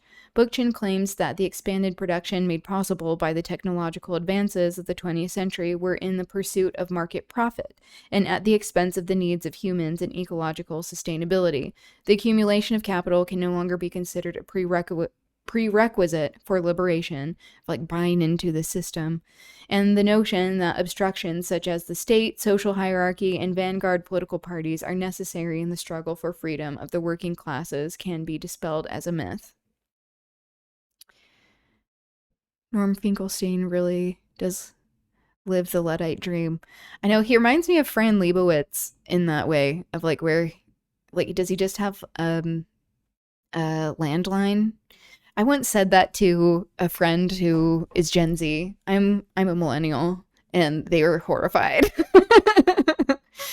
Like, well, that's definitely more my speed. Every screenshot also has a hyperlink in the top right corner to go to whatever wiki page. Someday maybe link books to the PDF.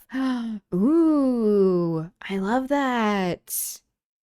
But they are usually easy to find regardless. That is true. I love that.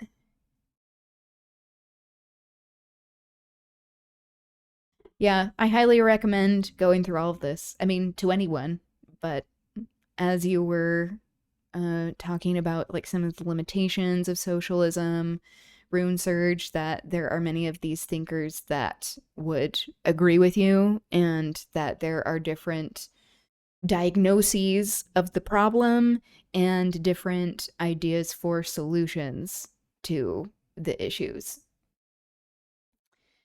Incredible. I'll be sharing this link as well in the stream in the Discord for those who are interested in joining. Not like you have to, but this is where I send VODs. There is a form to fill out for the Discord because this is how I weed out the ne'er-do-wells. So just be sure to put your username if you're interested in joining with the how did you hear about. Just another resource. Yeah, thank you for sharing, Zach. This is incredible. I love this. And just like so helpful, especially like for someone like me, where going to a very conservative college where we did not learn as much about leftist thought, like continuing my education after in pursuing the things that were intentionally kept from us to be learning about. So this goes for really any higher institution of learning, that there are political agendas involved, that it is very nice to have this as a resource to be going through. I will be doing this in my free time. Your interest So in thank you. sexuality and feminism, but you have been applying psychoanalysis to politics. Now, how does that work? Right. So I come at psychoanalysis from multiple different origin points. So one, as you say, is feminism. So feminists have a very vexed and ambivalent relationship with psychoanalysis, and that's been true since, you know, the very early development of Freud's theories. And you know that some of the greatest living feminists, you know, in this country, people like Jacqueline Rose and Juliet Mitchell are not just committed psychoanalytic theorists and feminists, but really see a psychoanalytic framework as absolutely essential to having a really complex and, in fact, humanistic feminism, a feminism that doesn't just trade in simple dichotomies of good and evil and, you know, oppressor and victim. On the other hand, lots of feminists have historically been very skeptical of notions like penis envy, or they read Freud as offering a kind of normative endorsement. Just as you were mentioning Freud. Of traditional femininity and the patriarchal family. So feminists who love Freud, and I'm like, interesting to hear your perspective. I like adaptations and rethinking of Freud's often. Yeah, that is so interesting. And I always wonder as well of like people who are taking the what Freud says on face value of like there has to be elements of class and privilege, of whiteness, buying into like a colonial narrative that it seems so like Freud seems to be still so much at the center of Western psychoanalysis.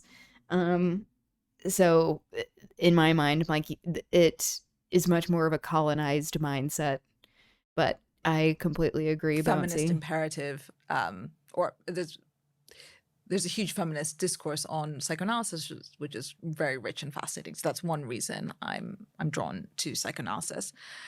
But another someone likes Freud but doesn't like other psychoanalysts with the thing we were talking about earlier, like which Lacan, is I'm like big red flag, and not the good ones. The way in which the contingencies exactly, of not the banners and culture I agree. And family shape how we view the world.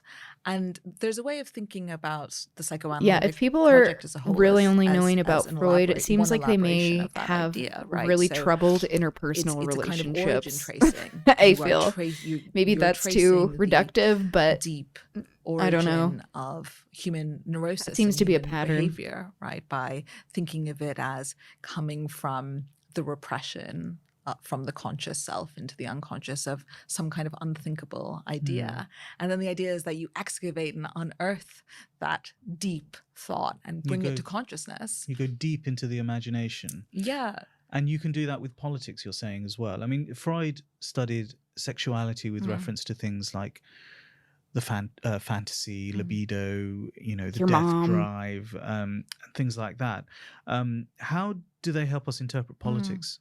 Well, what's so interesting is that Freud's immediate students, at the very beginning of the 20th century, were intensely interested in, especially after World War I, in combining radical politics with Freudian psychoanalysis. So people like Otto Fennekel, Wilhelm Reich, Helena Deutsch.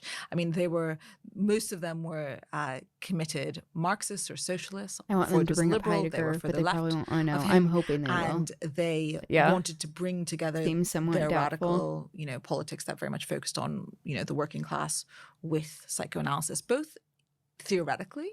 So how do you combine Marx's historical materialism with this theory that's all about the unconscious, something that's not, in a sense, very material, but also practically? So they We're getting were closer. interested in how do you actually put psychoanalysis at the use of the working class? And one answer to that was through the creation of free clinics, which were all over Europe in the post-World War moment, destroyed by the Nazis. But there was this kind of utopian moment in places like Berlin and Budapest and Vienna, and in London, where you had psychoanalytic clinics that served poor and working class people.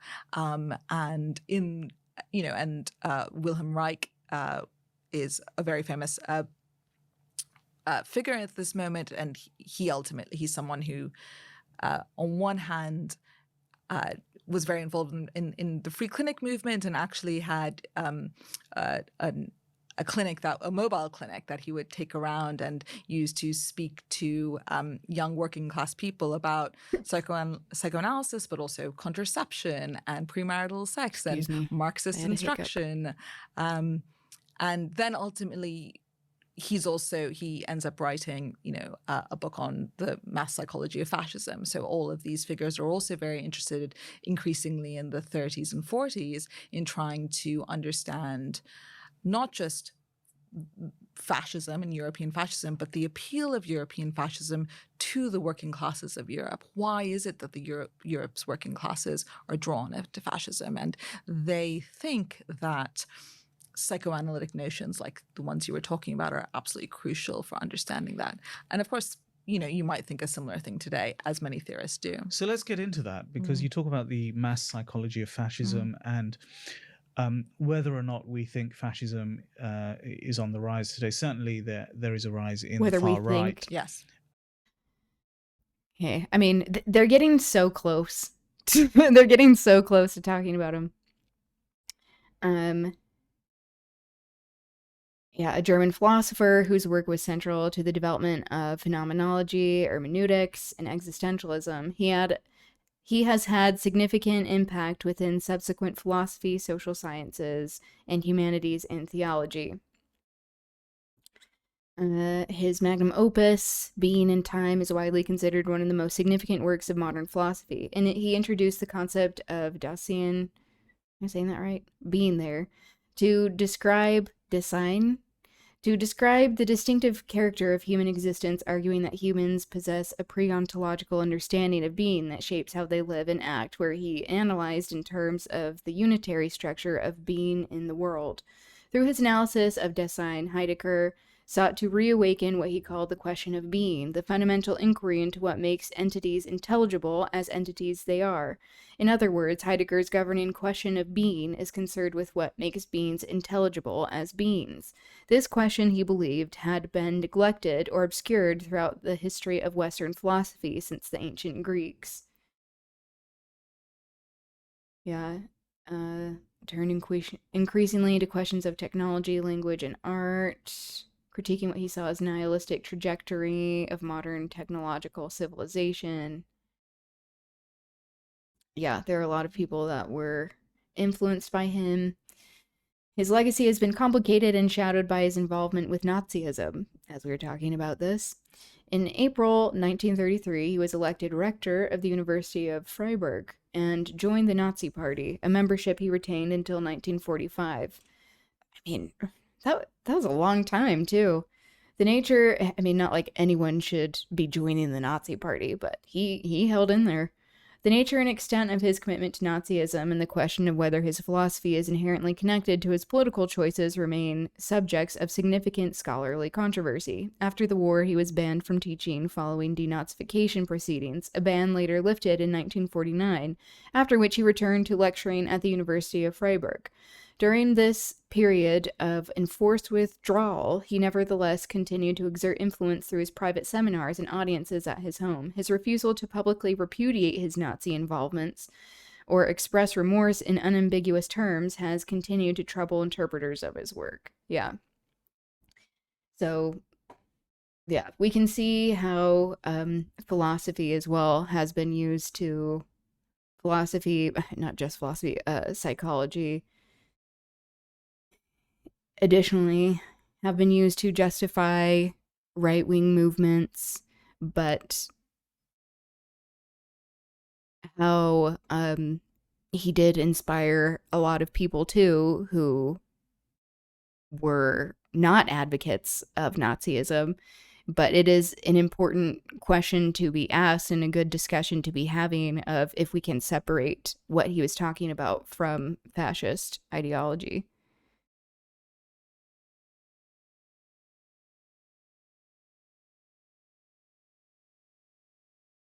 Wonder what Socrates, Plato, and Aristotle would be like if they were Gen Z. I feel like they'd be pretty insufferable. What would they be doing? I like that exercise. What do we think they would be doing? Not to say Gen Z is insufferable, but I feel like they would be maybe insufferable on social media. Asking a philosopher to be unambiguous is a lot sometimes. No, that is true. The philosophy side of his wiki, though, is huge compared to many others. You found the answer? Bro, the sun is a galaxy. How do you not think the sun is not a galaxy? Is it? I think the sun is plenty. Bro, the sun is a galaxy. How do you not think the sun is not a galaxy? Is it? I think the sun is plenty. Bro, the sun. Socrates, Plato, and Aristotle just in that short.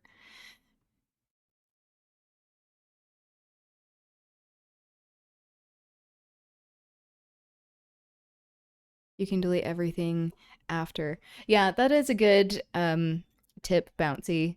The tracking, yeah, it's a tracker for Google. Yeah, anything that's after the question mark, really, you can delete the question mark as well. It's preferred not to include, just so it doesn't have all of this tracking information. I also was part of the problem with social media. Hope I didn't dox myself. At least, like, to the average layperson, I don't think so. But, I mean, I will be the first to say that, that there's way too much information about all of us that companies have, that the government has. Yeah, it's helpful just in like keeping yeah, more like digital spaces secure. That's good advice, Bouncy. And also a funny reference. Whether in this country, America, or across the world, what is the psychology of that? I mean, what does psychoanalysis reveal about this phenomenon? Well, psychoanalytic thinkers have a range of different answers, and I don't want to pin my colors to any mast, but I'll tell you some different ideas and you can tell me if any of them sort of ring true or appeal to you.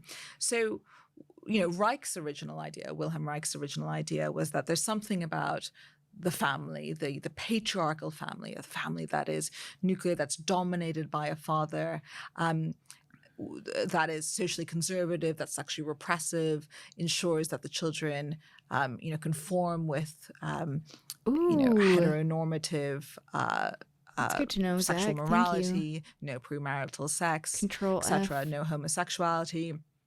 Premarital sex, it no creates- homosexuality. because it suppresses sort of sexual desire, it makes ordinary people then have these kind of longings that are then very easily channeled by authoritarian strongmen and blood and soil mysticism, blood and soil nativism, mysticism, and so on.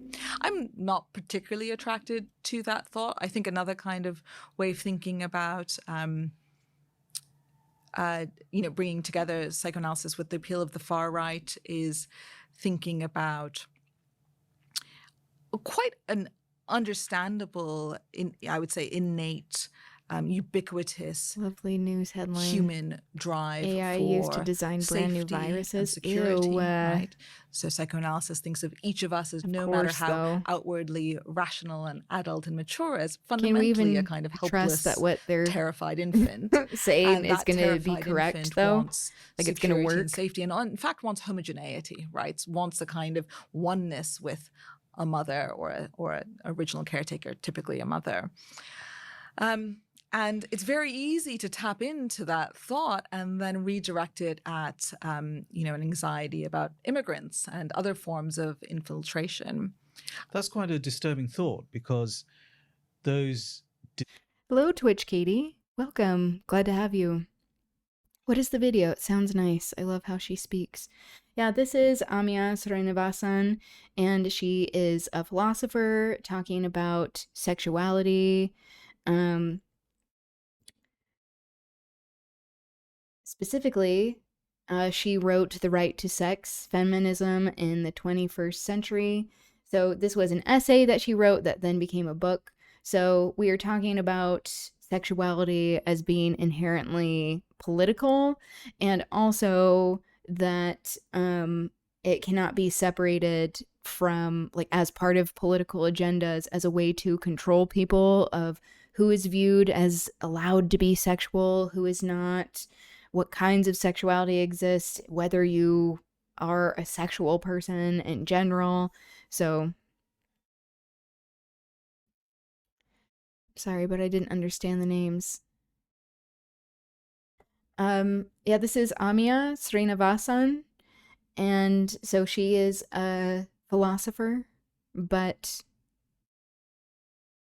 yeah, she's talking about sexuality, that it can't be separated from politics. And that is true, especially as we are seeing all of this, like, quite literally demonizing groups of people, queer people, women,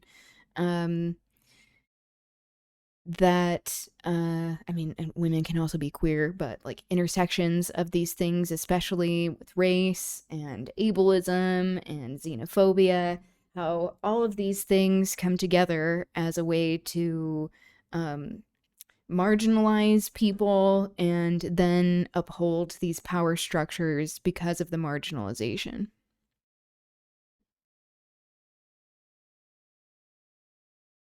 She's so smart for writing that. Yeah, thanks, Bouncy.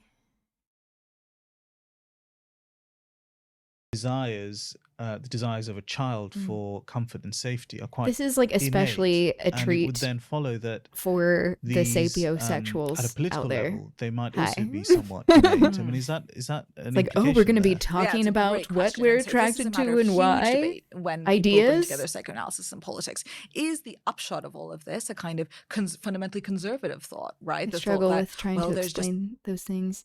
Yeah, I mean, you're welcome. I think you're doing a great job.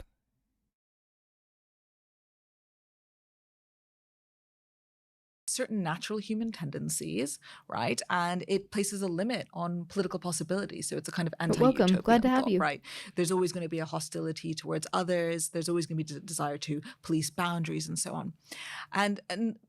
But you don't have to, I think, have that view, because you can think, well, we can grow up in certain ways. You can teach people that there are forms of safety and security to which they are entitled, right? Like every person should be entitled to walk down the street without fear of bodily harm from other people, from the state. And then there are forms of safety and security that we have to give up as we get older, right? So, for example, we all die. And safety and security from our death is not something possible, even though increasingly billionaires really think it should be for them, right? Like longevity projects, bunkers in New Zealand. I mean, the anxiety about finitude and human frailty is so intense. And there are people who literally are hoping to buy their way out of it. And so I would hope that thinking about I was these things muted. that are... I was making a dumb joke about being surprised that we die. So maybe that was the subconscious, like, don't turn your mic on, no one wants to hear does that. not mean thinking about them as fixed. What you can have is, and I think this is true of Freud, even though there's certainly conservative impulses in there, he does think that coming to have this better self-understanding can give you more freedom in relation to those. Are we talking and commenting? Or just listening? I don't know the context. I mean, both. I mean, I intermittently will pause, like sometimes, like depending on what she's talking about with what people are bringing up in the chat, we are talking about relevant things. And also providing any sort of commentary. So yeah, do whatever you like. This is a free space, as long as it isn't being an asshole. Yeah, your thoughts are very welcome. Firefox right-click has copy clean link. I didn't know that. Ideas. Good to know. Insofar as you keep these ideas repressed, insofar as you don't think about them, that's when they have control. That's when they place a real limit on human behavior. And you mentioned a few moments ago the idea of strong men, and we are living in a period when politically there are instances of strong men. And there's a certain kind of cod Freudian way of interpreting that, of, you know, maybe whole societies having daddy issues of some kind. I mean, is there something to that? I think there is something to that. I do think that, you know, for example, Donald Trump is promising the kind of restoration of fathers, and a certain kind of father, the father. Yes, certain kind of fathers. That's the operative middle term. Class and I personally have the intersectionality of being a minority, of being gay in public, and being a closeted trans woman. I think it's relevant to what she's saying. Yeah, and even talking about how for like safety reasons, depending on your situation, like whatever it may be, you know, we're all just trying to survive out here. And I used that term wrong, I think. That's okay. Do what you need to do. I'll stop analyzing and just wait for you to be happy with your response. I don't want more fathers like Trump. Ugh, yeah. Where they're like, my daughter's hot. And it's like, sadly, that's not like an uncommon phenomenon just in general in patriarchy, but especially with the ruling class, with colonial white supremacist leanings. They're the descendants of leaders of these movements, especially, where it's like it's all about inbreeding, because they're like, we have to keep power within this specific group. That it's like, this is also eugenics. A straight, of course, and a father who rules over a particular kind of family, a highly normative family. And I think that's the appeal. And by the way, the appeal is not one that is just exercised over men, although Trump does better with men than women, but also many, many women. So I think, yeah, there's in a sense a cod way of putting that, but I also think that's onto something real. You also mentioned earlier, or you alluded earlier to. Stuart Little is my son. Oh, thank you. Thank you for subscribing for 11 months. Wow, I can't believe it's been that long. Thank you very much. Man, I have such a cute name. I know, and every time I say it out loud, it like makes me be like, is Stuart Little my son? Anyone who says it, there's the possibility. I mean, I have struggles because I'm not going to be gay when I come out as trans, so I'll just have one minority instead of two. Oh, thank you. That's very nice. I mean, also, like, these very defined categories of even what it means to, like, be gay or queer, like, this can be a very slippery thing. But, yeah, I mean, also how we are all existing in a world that is incredibly queerphobic, transphobic. So, like, you know, do what you need to protect yourself, but also, like, it is wonderful. It's scary, but also wonderful being a queer trans person. I'm also a queer trans person. Consider myself a queer straight trans woman, and so I agree, but my school is great at trying their best. Yeah, so exactly, like, try to be safe of, like, I think trans people, especially if you are perceived as trans, that there is more danger in everyday life that people encounter. So take care of yourself. But also, this is a place that, you know, I'm glad that you can talk about being trans and that we should be working towards a world that we can all experience acceptance and not this marginalization and especially danger just being ourselves, you know? With genocide in Gaza. How does psychoanalysis help explain or understand, something like that? I mean, is it relevant? Yeah, I think it's absolutely relevant. I mean, so Jacqueline Rose, whom I mentioned earlier, has a wonderful book that's now published many years ago called "The Question of Zion," and she's not the only one to argue along these lines. Someone like Jake Rom in this magazine called Power Praxis has put forward similar arguments more recently in the context of the Gaza genocide. Where there is something about the extraordinary trauma of the Nazi Holocaust that, when unprocessed collectively, when that trauma is not addressed and worked through, to use a Freudian notion, can then be violently redirected against other people. In this case, Palestinians, and not just in this case. I mean, since the founding and indeed beforehand of Israel, and psychoanalysis is very good at dissolving the dichotomy between oppressor and oppressed, or oppressor and victim, and so it's very good at seeing the way in which all of us can be both, and also the way in which we don't speak too much. No,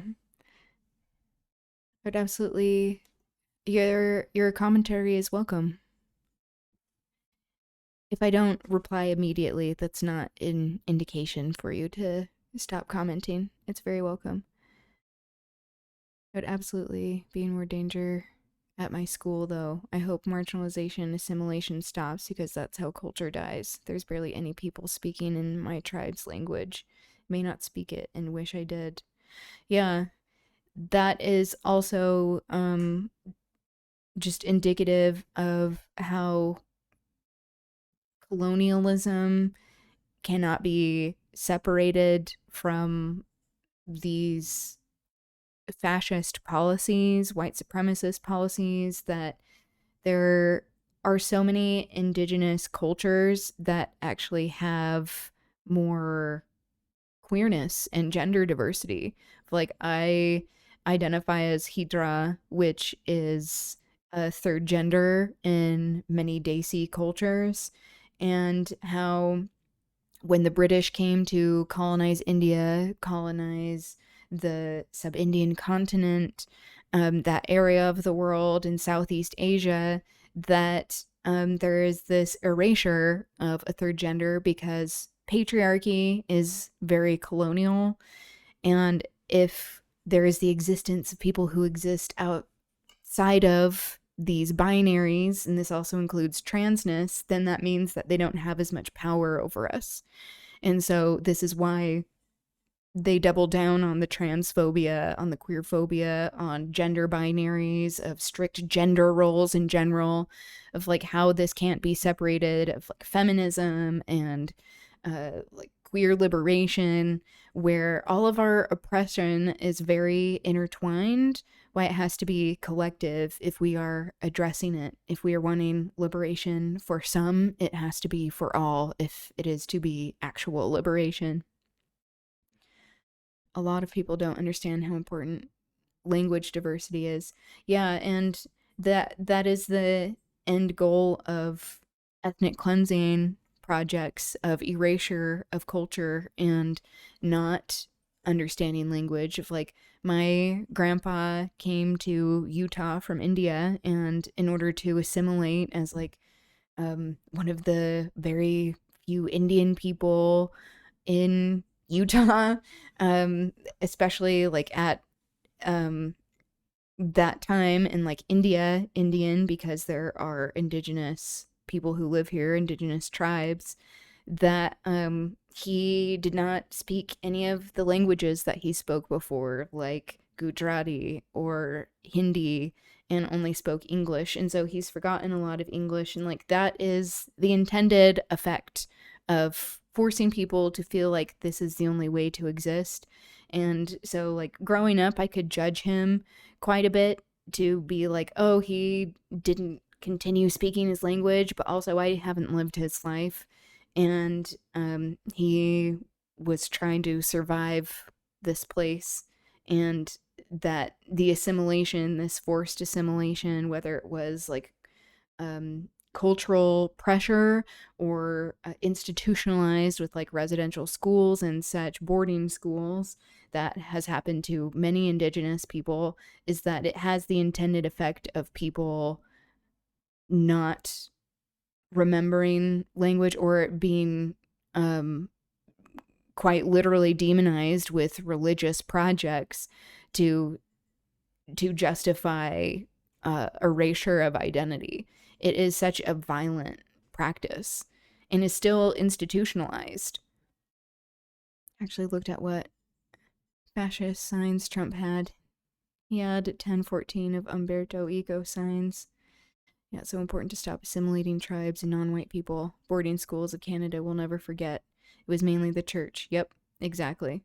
And how these churches often got grants or money from the government, and that it was the people who were bidding the least amount to actually have these kinds of contracts for these schools, so that inherently the conditions were abhorrent. I mean, like the project itself to have churches for this like re-education of people was just a way to forcefully separate families and systematically, violently make it so people don't have a connection to culture and identity. But yeah, all of that can't be separated from the oppressive conditions that have existed, that continue to exist, that like we talk about here, and many other people talk about this as well, of like what's happening in the US with ICE, this state-sanctioned Gestapo force, that it is a continuation of colonization, that it's not an accident, that it is predominantly this entity and the fascist idiots that join it, that it is a way to target people who are considered non-white. And it's not an accident that these people are also indigenous to the Americas most of the time. I remember seeing a movie about it and almost cried. Not because only of the history, but because I knew it could have happened to my family if we weren't in a random village. Yeah. Yeah, and we should have that kind of like human sensitivity to it. It's not, it can be hard to learn about, but that's also why it's important to learn about. Yeah, it's something that like they touched on maybe a little bit before, of her talking about being a brown woman in British academia, and her not thinking of herself as an academic for a long time because of class and race and gender. So all of that is addressing these structures that are upholding the marginalization. We only recently in Canada admitted to it. Yeah, I saw that recently. Yeah, where there are a lot of mass graves. There is, I don't know if you know of this educator on YouTube. I mean, there are many really great Indigenous educators, but um, the channel White Buffalo. Wait, White Buffalo History?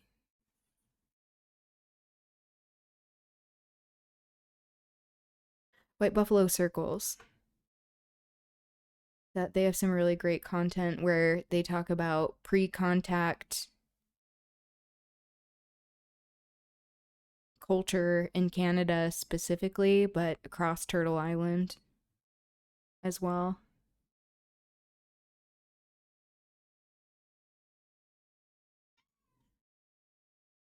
Yeah, and like what you're describing is like this colorism that exists of visible othering that happens, which is such a shame because humans are beautiful, when they aren't being cruel. Like how your grandpa was lumped in with Indigenous students in college. Yeah, and I think that's uh, a great connection because like my grandpa being Indian, like from India, there was a program at BYU, this Mormon college, that was categorized as for Indian people, which it was for Native people as a continuation of colonization with proselytizing. Um, and how he got there and he was like, oh, most people here are not from India. And so it just goes to show like we are still dealing with the idiocy and cruelty of Columbus all of these years and like the drawbacks that are involved when we are using the language of colonizers to describe ourselves. Hi, Teeny. Welcome. Here. My mom looks more indigenous than me, and I'm sure she got bullied for it.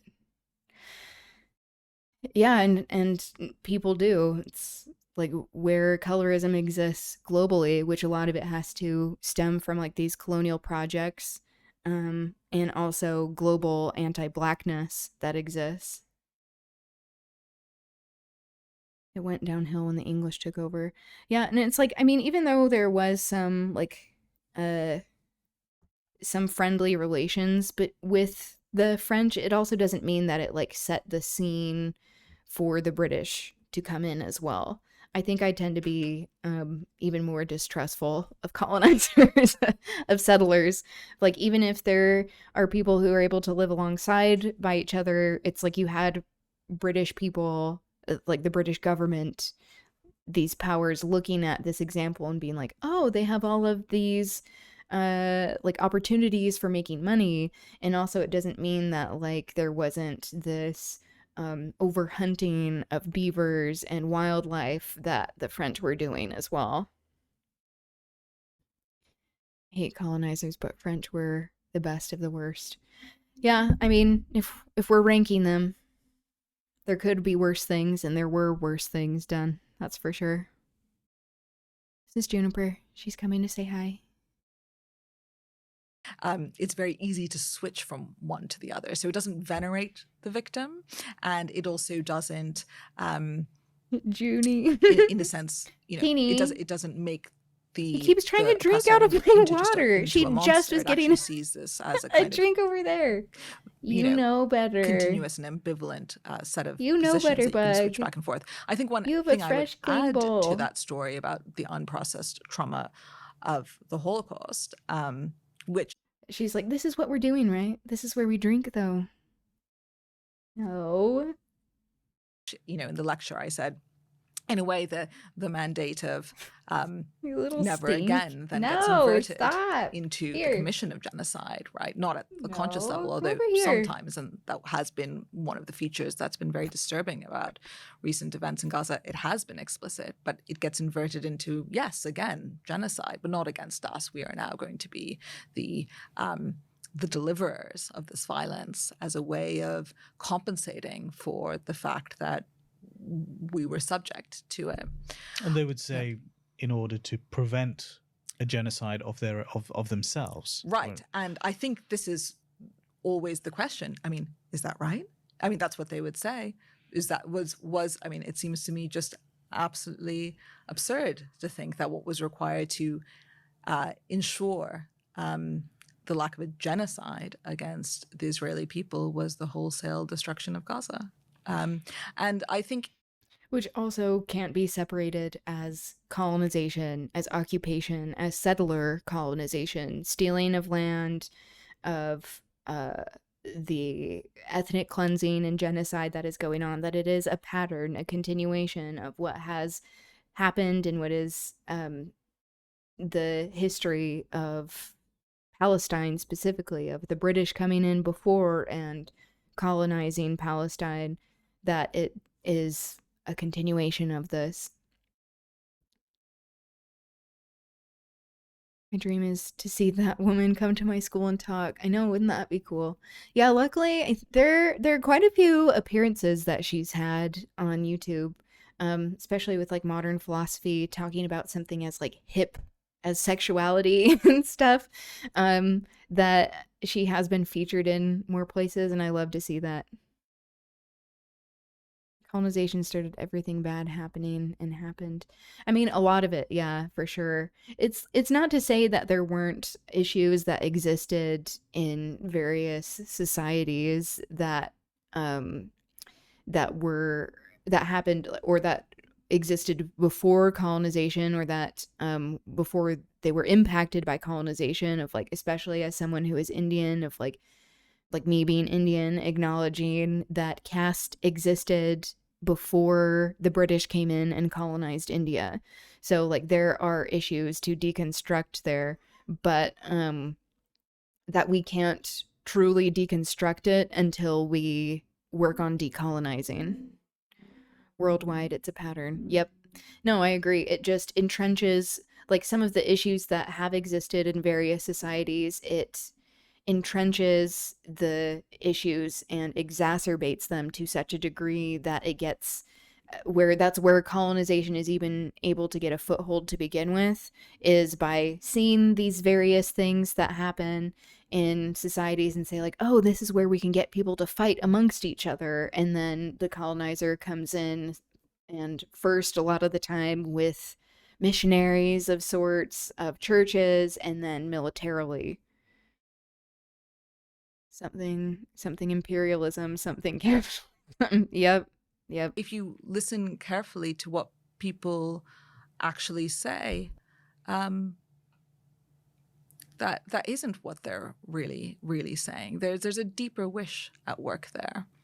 What responsibility do philosophers have to this situation, this genocide in Gaza? I mean, wish kids my age could does understand it not sometimes all this. feel so Yeah, I think, there is this growing engaging in these abstract class questions consciousness, at all also souls, addressing of colonization, when something that like as it's with the hope that like as we are talking about things more, as there's more education readily available of correcting what people think of as history, that like hopefully it's changing, decolonizing the minds of people. But yeah, as Gaza is happening. I mean, especially when it's so a connected philosopher, to you'll know our the one collective once oppression. said, poetry's is no longer possible after Auschwitz.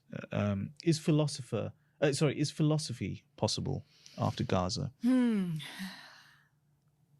don't. Oh, I mean, is anything possible? I certainly feel, I feel that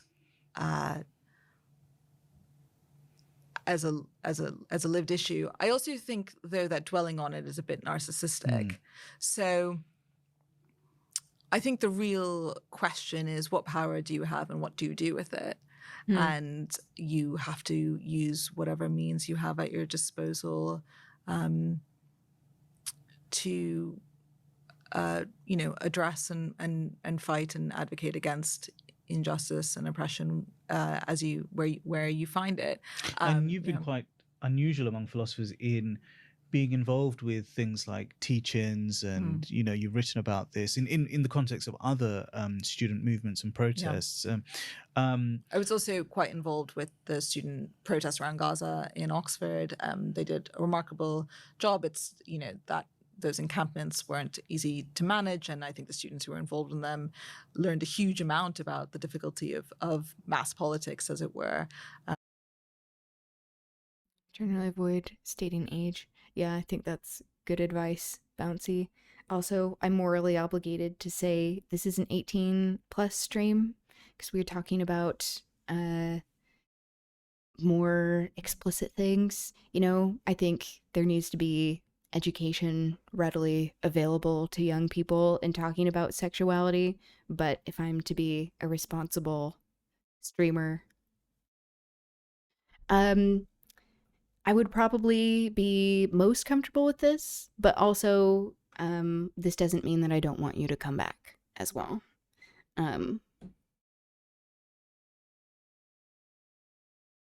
Yeah, and you can watch things on YouTube because things are not gated there. But it's been lovely having you. Yeah, and feel free to come back again, especially like if you look at, I try to have in the notification and title, if it's 18 plus, that doesn't happen all the time. So you can look out for that. Yeah. Thank you for joining. It was wonderful chatting with you. Thank you for sharing your comments and experience. And thank you for sharing, Bouncy, the YouTube. And yeah, sorry. Is that what philosophers need to be doing? Like taking taking the ideas to the streets at some level? So I don't think that anyone's required qua philosopher to do it. I think as a human, I'm not that interested in the particular duties a philosopher may have or may not have. I think as a human being, especially if you're a human with some influence, if people will listen to you, then yes, I think moral outrage has to be responded to. Being Whether political philosophy is to be human. always needs to be taken out Exactly. into the streets, I think the answer is no.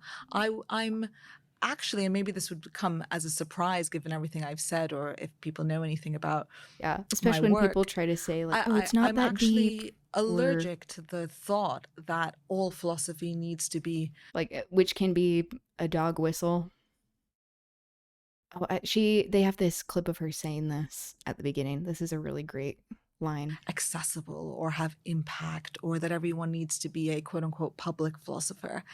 I think the university has to have space, lots of space, for people just thinking wacky ideas that are really hard to understand and that don't speak to contemporary politics. I don't want to live in a world where everything is instrumentalized. And that's a world without art. That's a world without literature. It's a world without music. It's also a world without philosophy. Are you working on any wacky ideas at the moment?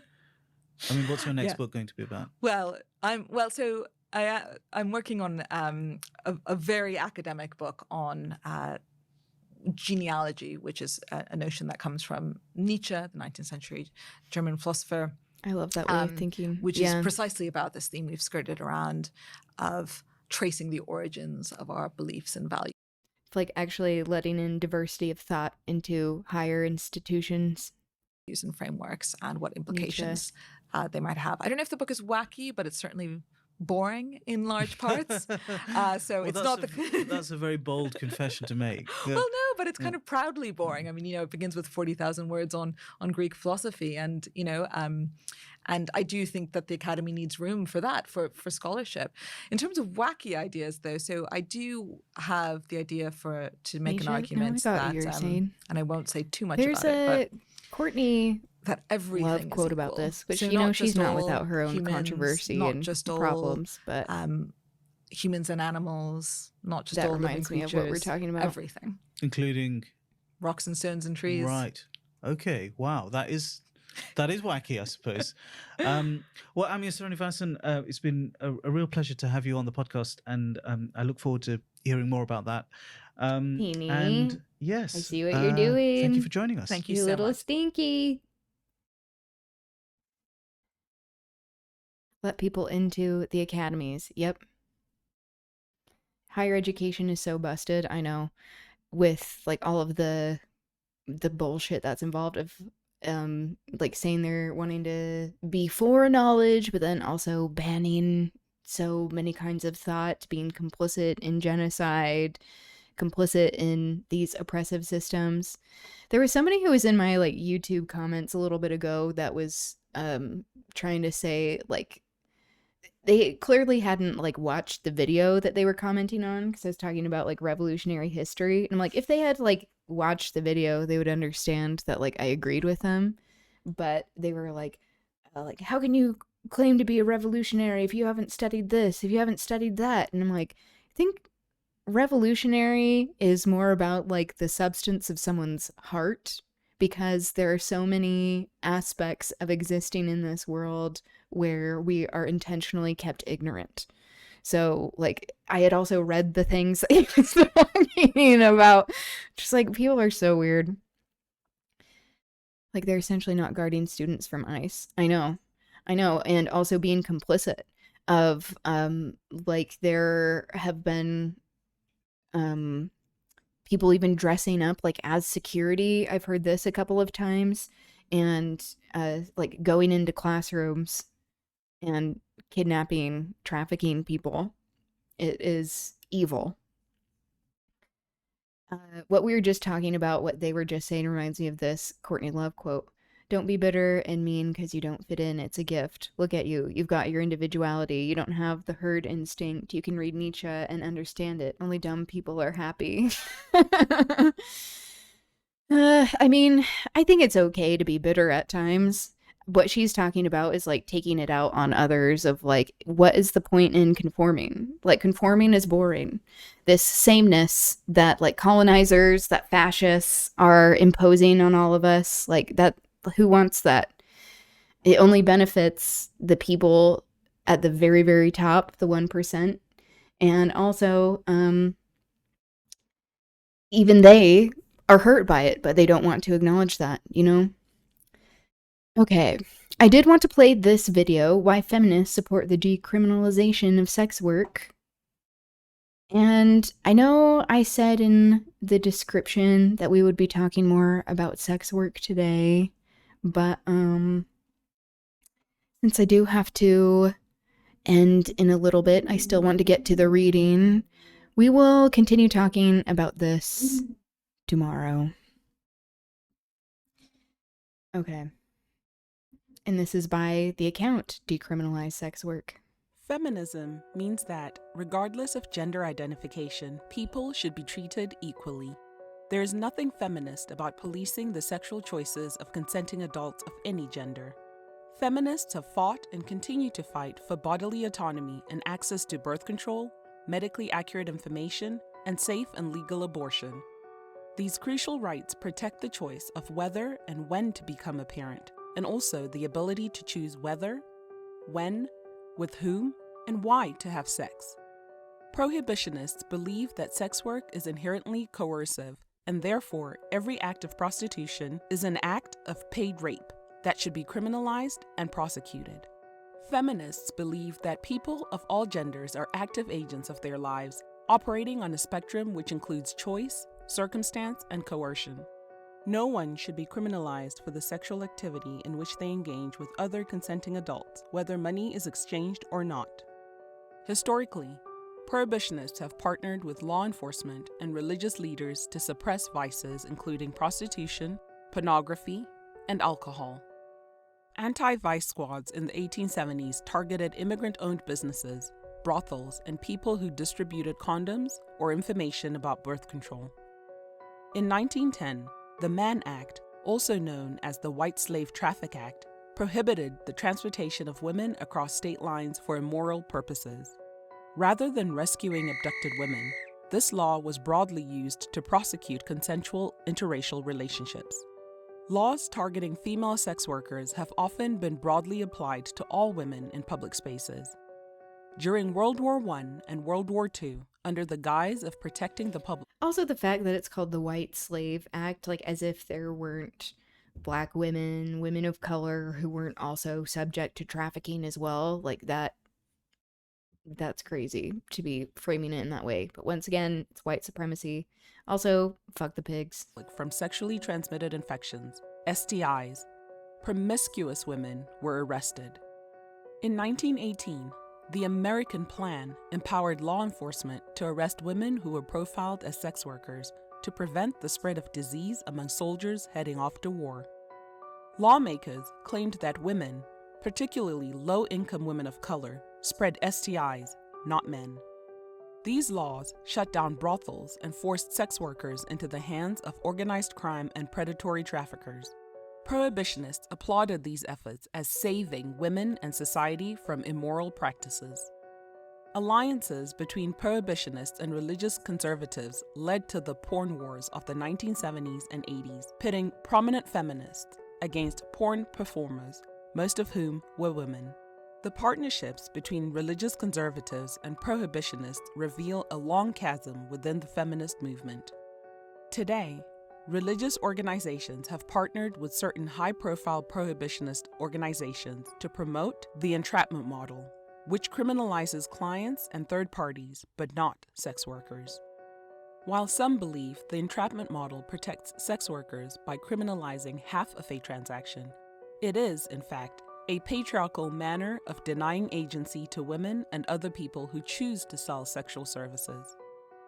Where this model has been implemented, violence against sex workers has increased. Because many people refuse to accept that individuals might choose to sell sexual services, prohibitionists have perpetuated the conflation of human trafficking with sex work. As a result, anti-trafficking resources are being used to target consensual adult sex workers. The criminalization of sex workers, their clients, or the people they work with is a misguided attempt to address exploitation because, in practice, it forces the sex industry underground. Prostitution is not inherently exploitative, but criminalized people are more vulnerable to exploitation. Feminists support the decriminalization of consensual adult prostitution. Feminists around the world have fought for people of all genders to be able to make choices about their own bodies, access their own money, and exercise their right to self-determination. As a society, we need to accept that people do different things for different reasons, can hear her purring. often making choices that others might not. Prescribing our morals onto unwilling people isn't protection. Feminists support decriminalizing sex work. Learn more at decriminalizesex.org. Okay.